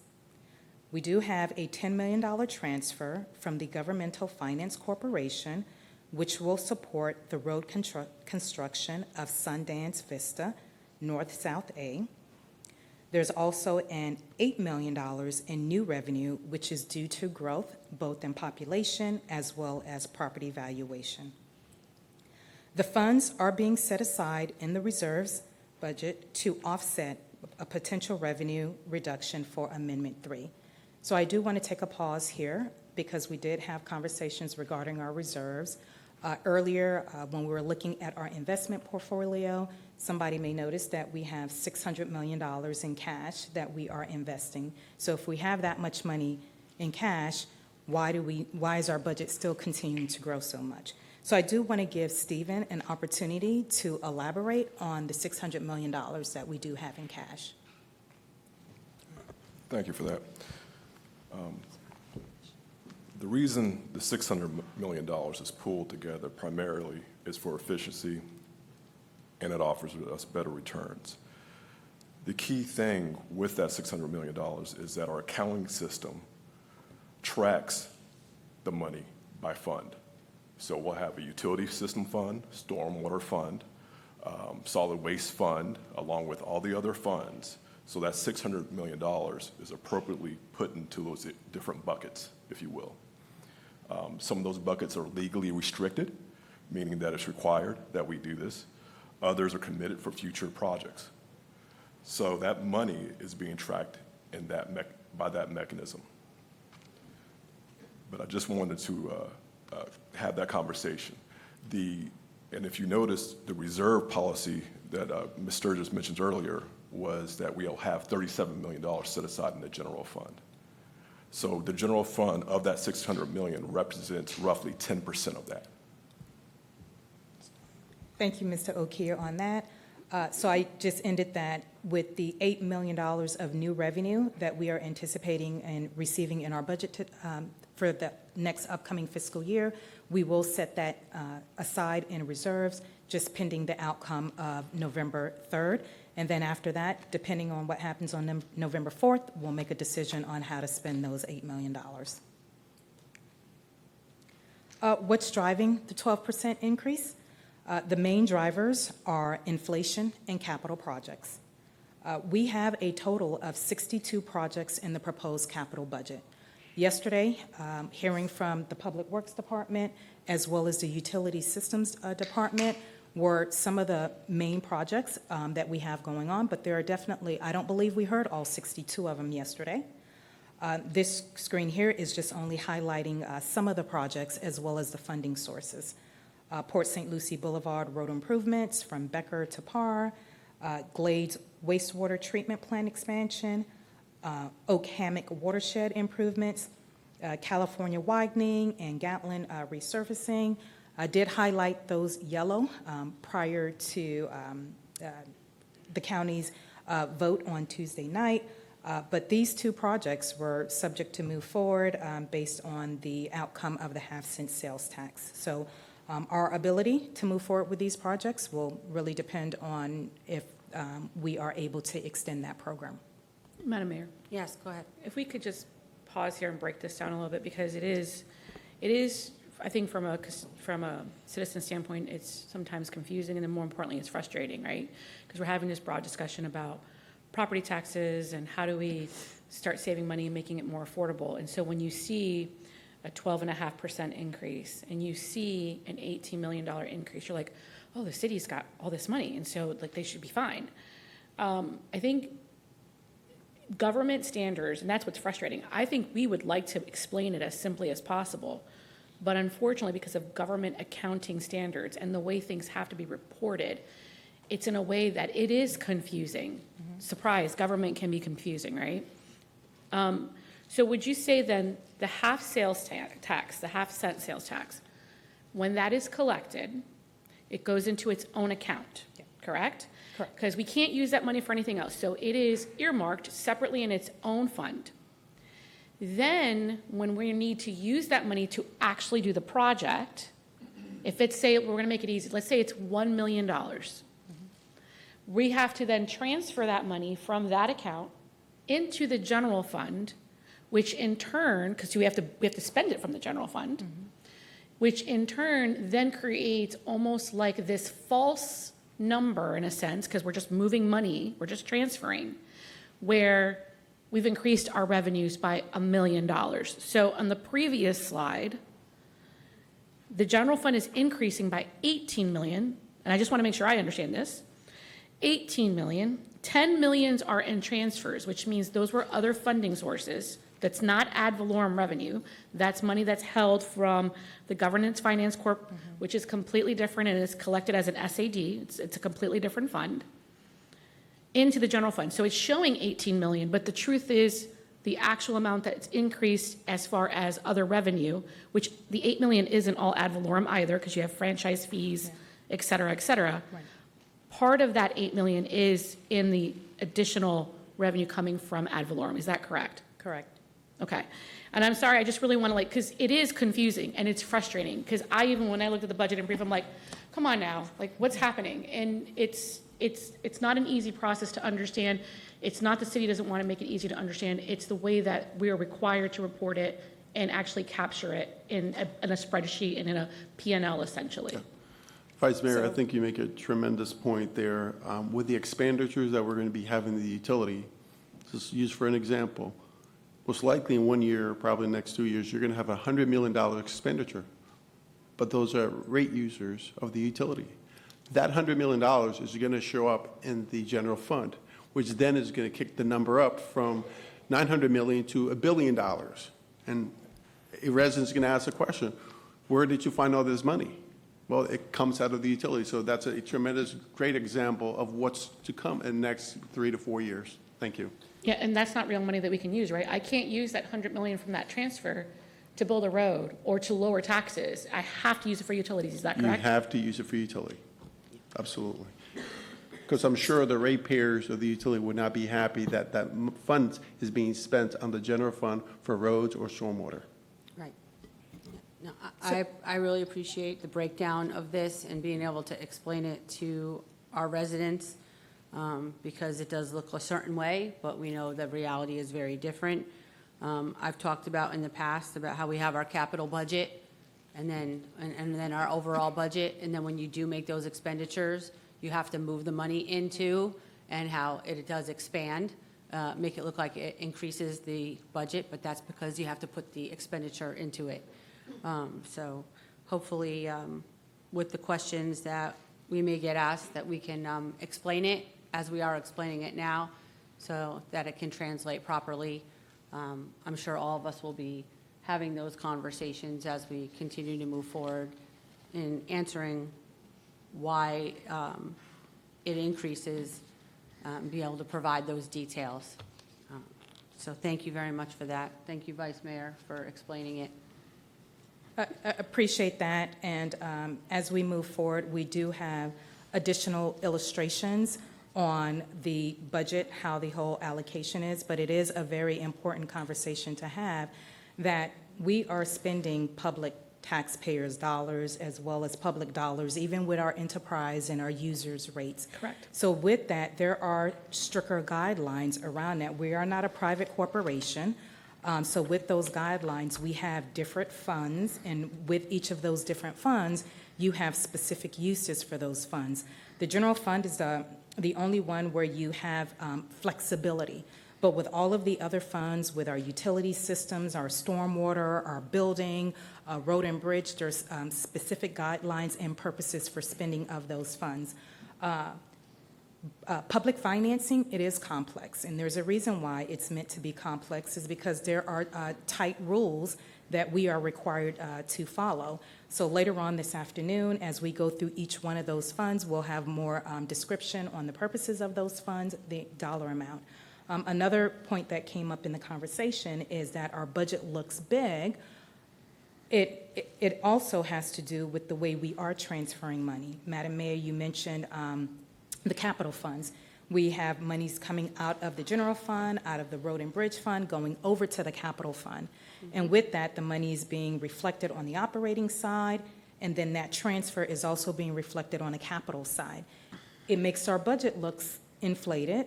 However, legally, that is how we are required to display our budget for financial reporting. We have to show where the money is where it's currently housed, if it's coming out of our reserves, the transfer from out of our reserves over into the capital side. So you may see it show up twice, which is kind of reflecting that, oh, it's higher, but those are some of the things that we are legally required to do. And something that we also tend to remind our residents is that we do have to get all of our books audited. Our books are audited on an annual basis, and I believe we just had our annual comprehensive financial report recently completed this past week, and those are measures that they are they're checking. They check our budget process, they check all of our financial and all of our accounting process. I don't know how many years of service, how many years that we've actually been able to receive the accomplishment from. Go ahead. Yeah, we received it over 30 years in a row, the Certificate of Achievement for financial reporting from the GFOA. And it's a testament to how serious the city takes transparency, accountability, and ensuring that the funds that are received from the public are utilized for the appropriate purposes. And I appreciate that. I wish so much that the public understood those certifications and understand what that means and how that equates to transparency, accountability. But unfortunately, I don't know if that translates. And so I think that, Mr. City Manager, upon budget presentation, I would like to consider maybe having our outside auditor, I don't know if he can appear. I don't know how that works, if they can legally appear or not. But I would love for our auditors to appear and kind of speak about the process, speak about just like we provided our backgrounds on who we are, and then more importantly, like what our backgrounds are and our expertise. I think it's important for that person to, because they're an independent party, basically say legally, this is how I'm obligated, this is how I'm checked, I can, all that. Because the more the public's aware of the process, I think the better they're going to be. Yeah, the city is actually audited by Forbes Myers, which is one of the top 25 firms in the nation. Prior to that, it was audited by CRI, which is another top 25 firm in the nation. And the reason why I mentioned top 25 is because the process that they have to go through is rigorous as far as what they have to check, what they have to look at, the conversations they have to have, and the investigations that they have to do. So that's why I wanted to be clear that we are audited by a top 25 firm in the nation. And don't we have an auditor that comes before city council Yeah. and discusses the CAFR? Yes. Yes. Yeah, we have that every year. Right. Right. And I agree. I know we have it every year. I just think in the critical nature of like where everyone's asking these questions right here, right now, they're not watching that meeting, unfortunately. It's like they're watching right now. So how do we let them, I hate to say it, how do we have to be redundant and do that again so people can, right now while they're talking about it, understand the answers to these questions? Well, we can always take the clip from it and put it on our website as well. True. Right? True. To make sure that people who access our webpage understand that we get that clean report and it is presented in an objective manner to the city council at a public meeting. At a public, Yep. yes. And I think Councilman Bonner in his opening comments made a very good point. We know how we operate as a city. I can't judge how all 411 cities operate, how 67 counties operate. So, And can I just say something real quick, because everyone else has said their credentials. So I just want to say something real quick. I have a master's in accounting and financial management. I am also a licensed CPA. I've been in the workforce for 29 plus years. I've worked in the government for roughly 13 of those 29 years. I've come from the private sector. I was in banking. In banking, I lended to different agencies and different businesses. So I was on the issuing side of debt, where I'd underwrite and look at it and issue that debt. I worked as a liaison between the federal government and the territory of the Virgin Islands, where I audited financial statements along with federal funds that were received. I've been in the construction industry. I've been in nonprofit organizations before. I say that all to say that myself, along with Caroline and the rest of your, Ivy and the rest of your financial staff, we do have the credentials. So I just wanted to say that. Thank you. Thank you. That's very good. Thank you. Continuing, just emphasizing additionally on what else is driving the 12% increase, it totals to $105 million. Of that $105 million, $78 million of it is related to capital and infrastructure projects. And of those capital projects, majority of those capital projects are our enterprise-funded operations. It is Utility Systems Department, as well as the Special Revenue Fund of Road and Bridge. We had a lot of discussion yesterday about our capital projects. All of those capital projects that we were hearing about yesterday, the bulk, USD, Utility Systems, that is an enterprise-funded operation. User rates are funding that. It is not taxpayer dollars. The road projects that we were hearing about, those are coming from a combination of ad valorem, gas tax, and half-cent sales tax. Other drivers of the increase are inflation, contractual obligations, increases, as well as personnel services. Similar to how inflation is impacting our residents at the grocery store as well as the gas pumps, government also is realizing the increases in buying goods and services for the public benefit. Personnel services increase is mostly driven by new positions in the enterprise-funded operations of the utility systems and salary increases for police officers. A smaller portion of our increase is due to ad valorem revenue, which is being set aside into reserves. In developing our budget, there are assumptions that we need to make. There are revenue assumptions as well as expenditure. For the revenues, our assumption is based on property values have been increased by 8.36%. We are recommending maintaining the total millage rate at 4.9750. Included in the proposed budget are rate increases for water at 3.5%, stormwater at $6, and solid waste is increasing by $14.83. I know usually on this slide, for the past 10 years, I was able to report that we are recommending a reduction into our millage rate, but based on the conversations that we've been having over the past 2 days, and more so what we've been having since the end of late last year, is that we had to be more conservative and not recommend a millage rate reduction until we know the outcome of Amendment 3. For all of the items that are seeing rate increases, these will support the increased operational and capital project costs resulting from the state of our economy and inflation.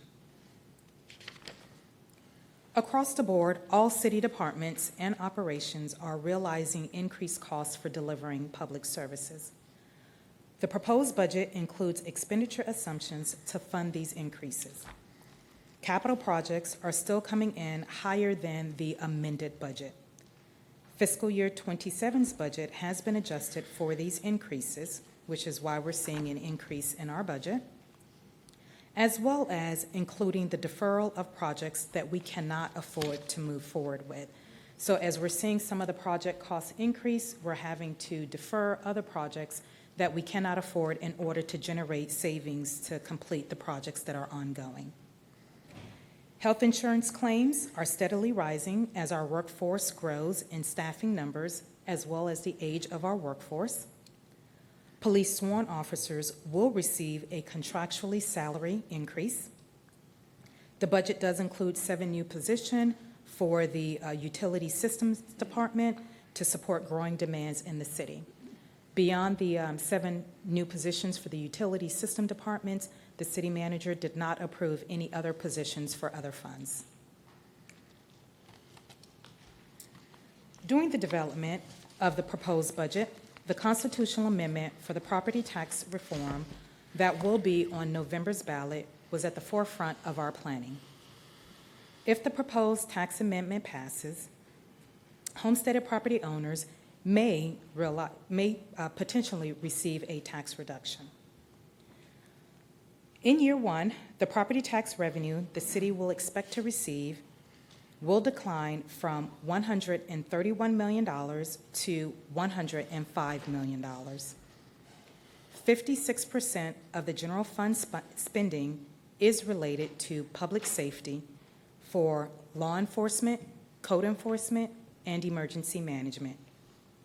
The passage of Amendment 3 will reduce the city tax revenue by $26.3 million in revenue for year one, and an additional loss of revenue of $22 million in year two. For the 2-year total loss is $48 million, which will impact the way the city funds and provide services that our residents rely on every day. This chart here, this slide here is displaying all of the revenue sources that are supported by the general fund, road and bridge, and the Crosstown Debt Service Fund. These three funds do receive a portion of the property taxes. The total budget is $268 million, but not all of that is ad valorem. A reduction of $26 million in year one will decrease the funding available to provide the services that our residents want and what they've been asking for, such as road improvements, parks, recreational programming, special events, and more sidewalks. Caroline, to clarify, the 268 million is general fund, road and bridge, and debt service fund, correct? Correct. It is all of the revenue that goes into that. Yeah. Right. I just want to make sure, it says it here in Yes. the parentheses, but I just want to make sure everyone hears it. Yeah. Another thing you're right, Shannon, that's confusing, because people think, oh, they get that much in property taxes, but that's not, Right. that's not, only about half of that is made up of property taxes, correct? That is correct.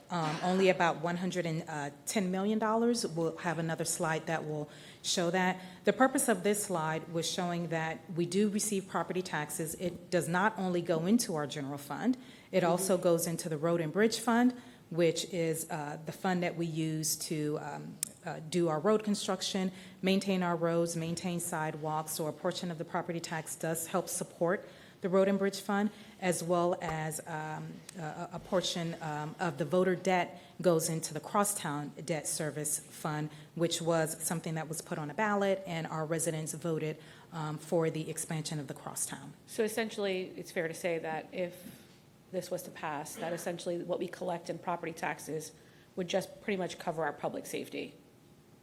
Pretty much, yes. The public safety budget is about $100 million. So we'll use round numbers. I know later on we'll go more into details, but the taxes that we're bringing in is, for property taxes, is about $100 million, and the police department is about $100 million. Yep. And so I think that's an important point. So, and I'm going to throw this to Chief. Ready? If that's all we receive and we stay at 100 million and we're capped, and officers don't have futures for raises, promotions, all of this, besides the fact that we need to add more, because we know we need to add more because we're growing, what is the likelihood that you'll be able to retain everyone over the long term? Maybe over the short term, while we're dealing with challenges, but what's really the realistic outlook of how do we retain people in that type of environment? Well, our costs continually rise, just like everybody else, so the only place that we can take that from is personnel, so we'll have to reduce the size of the force. And I say that because I feel that you have worked, I want to thank you, Chief, for your efforts, Mr. City Manager, for your efforts. We have tried to get to this magic 1.6 number, which is way below the national average of 2.1. Because we realize our population is growing. And yes, we have done more with less, with much less. But there comes a point in time where your safety in the organization becomes strapped, and you only have so many officers to watch so many people. That's just the reality. And you are doing everything you can to be efficient with the drone program and everything that you're doing with working with the technologies available. So I commend you for that. I 100% know that this is going to be of extreme challenge moving forward.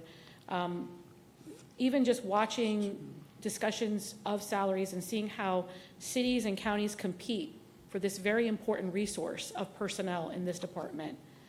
And a lot of times it is what city or what county is able to provide them a competitive wage and competitive benefits.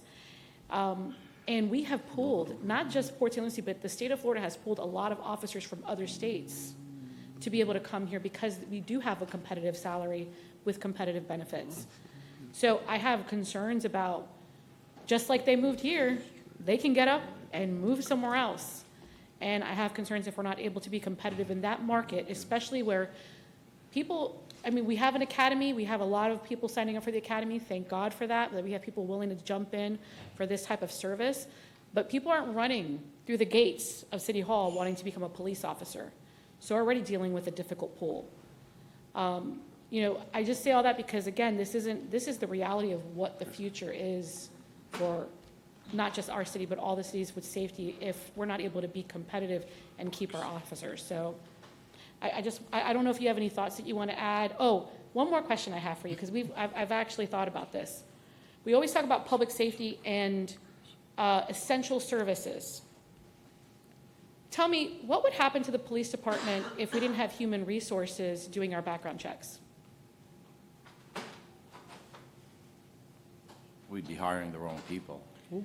If we didn't have IT handling all of your data and everything from your body cameras to your laptops to your police reports, your AI that's now helping us write our police reports so we can be on the street more, what would happen if the IT department didn't exist? We'd lose the public trust very quickly. What would happen if finance wasn't here to check and audit your budgets to make sure that you're spending at the level that you should be spending responsibly? We would have a heck of a time doing that without them. I mean, what if we didn't have parks and the ability for children to actually do something? Because I remember growing up here, we didn't have a lot. So they were like, these kids are getting in trouble and they have nothing to do. If we didn't have programs and soccer and football and parks and our children had nowhere to go, what would happen then as far as potential crime opportunities in the community with our youth? Obvious challenge, right? If they don't have anything to do to stay busy, a place to be where they're safe, they're going to get into mischief. And they're going to produce calls for service, whether or not they're criminal or not. They're still going to produce a babysitting, if you will, situation for us. You asked me if I had anything else to add. As you'll see, our budget is always about 86% salaries. This is very, very little room for us to mitigate what our expenditures are, right? It costs what it costs to hire and outfit a police officer. So again, if we end up reducing, all we're going to do is create a dangerous environment for our police officers, which is why we spend what we spend on overtime. And I highlight that, and I appreciate that candidness and that honesty, because that $157.4 million that remains that people might assume, I mean, obviously we're going to find ways to cut. That public safety goes just beyond the police department. In order for us to maintain public safety, we have to also support financially our police department with the other departments. And so this is again my questions, right? I had questions in the beginning, I still have questions. What happens to the police department if I have to cut back my human resources and we're not able to produce background checks quickly, and now we're waiting on hiring and all kinds of things? Like, these are the questions I have if this was to go forward. Thank you. Clearly, all the departments are interdependent. Yep, that's the most excellent point. All of our departments are interdependent. We all work together. All the departments work together in order to get things done. And I've long said that public safety is not just about law enforcement. It's not just about fire. It's all of our departments working together. If our roads aren't handled properly, and if our roads aren't safe, how are our officers, how are our first responders going to get there? Animal control is public safety. Code is public safety. We can go on and on, Jolene, Council, we can go on and on about what really public safety is all about. So all of our departments, again, have a hand and play a role in making sure we're safe. Communications, No one thinks about communications. We strive to have an award-winning public-facing communications department that works tirelessly every day, getting out information. When we have a storm event, we rely so heavily on our communications department to get out information to the public.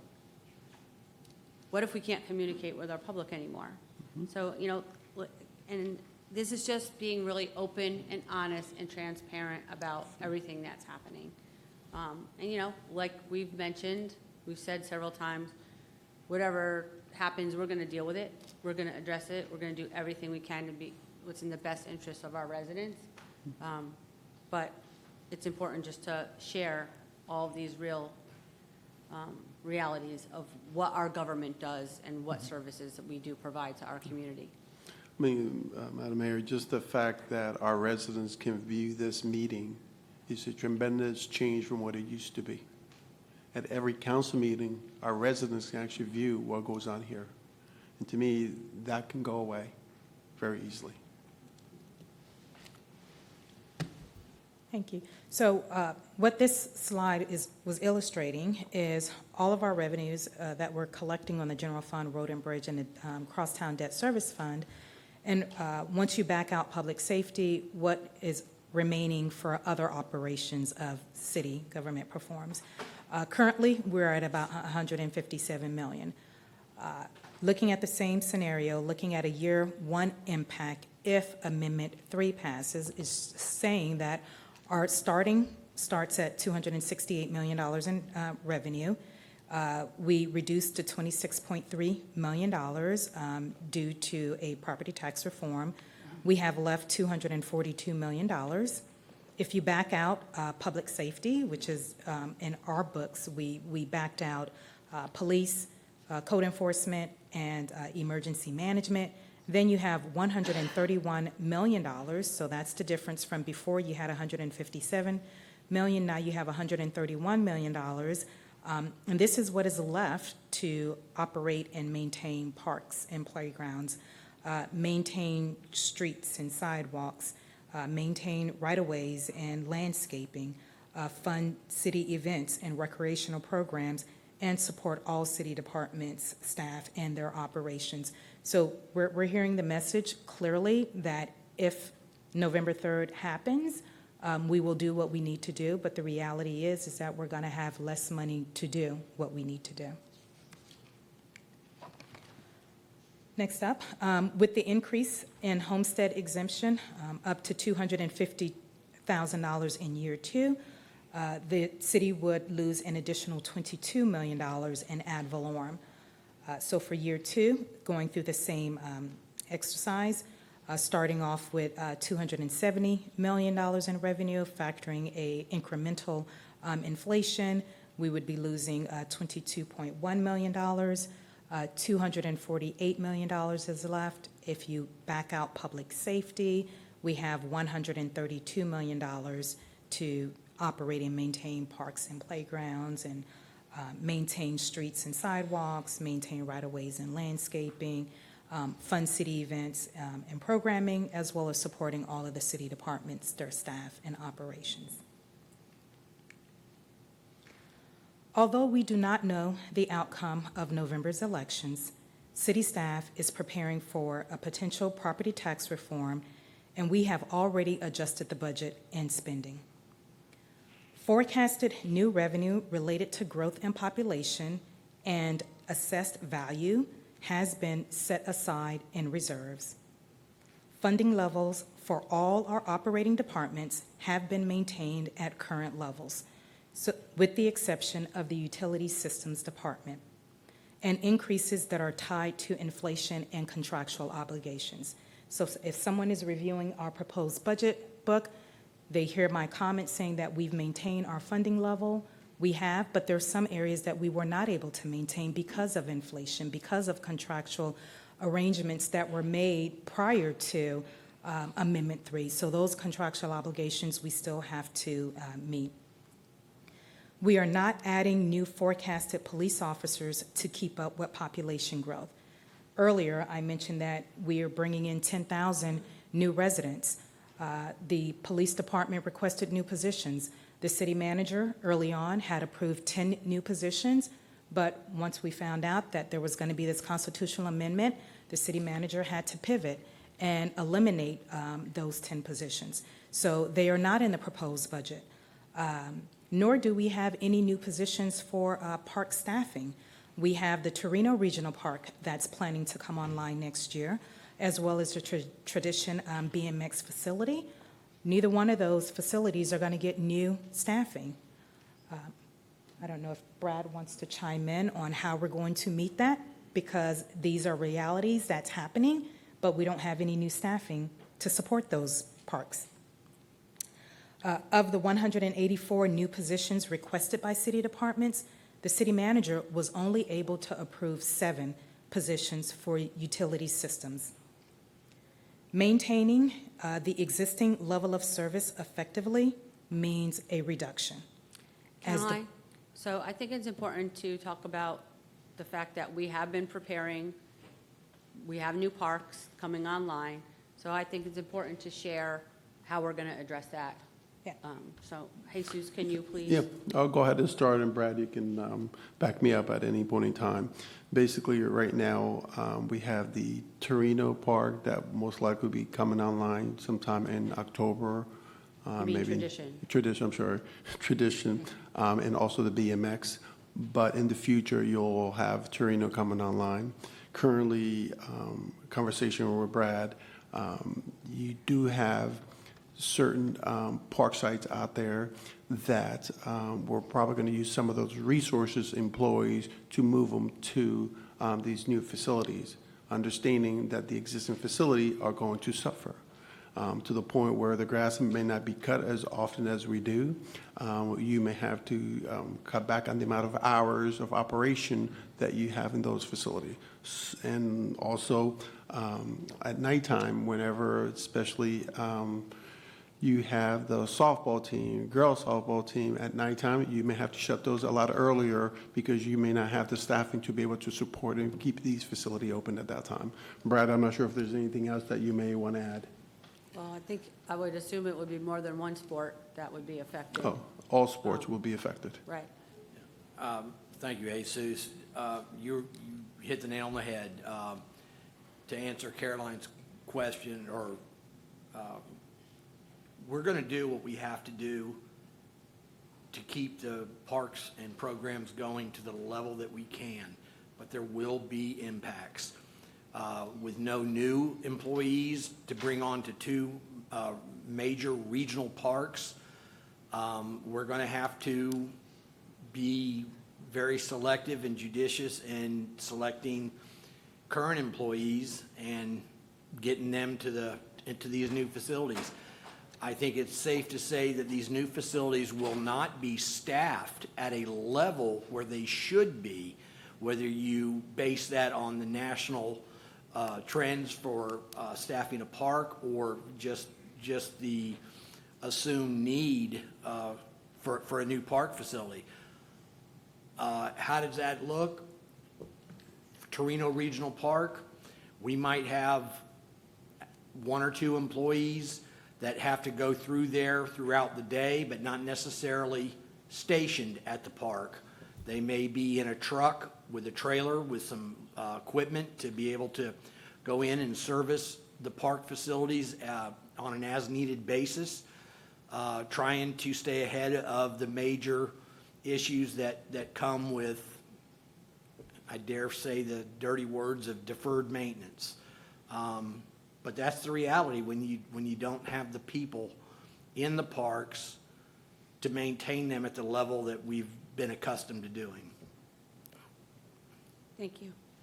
Madam Mayor, I know I am in between lunch, but if you would kindly allow me a few more minutes just to wrap up this slide? Yes. And we can pause? Okay. Yes. So one thing that I do want to mention is long-term financial planning. We are required to do long-term financial planning in managing public taxpayers' dollars. So not only are we developing a proposed budget for the next year, we also look out 4 years out. So we look about 5 years out to see what our needs are. So when we stated that we needed new officers for growth, we needed new positions for Parks and Recreation because of capital projects that had been approved 10 years ago. These were things that were forecasted, that we were planning to add to the budget. I'll also mention utility systems. Yesterday, when they talked about all of their projects, those are things that's being planned years in advance. Road and Bridge, I've mentioned that Road and Bridge does receive a portion of property taxes. So as we are expanding our road network, there also comes the maintenance, the operating of those expansion. So those are things that are being vulnerable depending on what happens with the reduction in revenue. So I wanted to state that, when the city manager approved 15 positions early on, those were things that didn't just come. These were things that we had been planning for years in advance, and now all of those things are being turned upside down. So maintaining our current level of services, meaning that we're not using any of our new revenue to enhance our budget, effectively is a reduction. Our departments right now, they are already facing challenges in accommodating the influx of 10,000 new residents at the same level of service without being able to increase.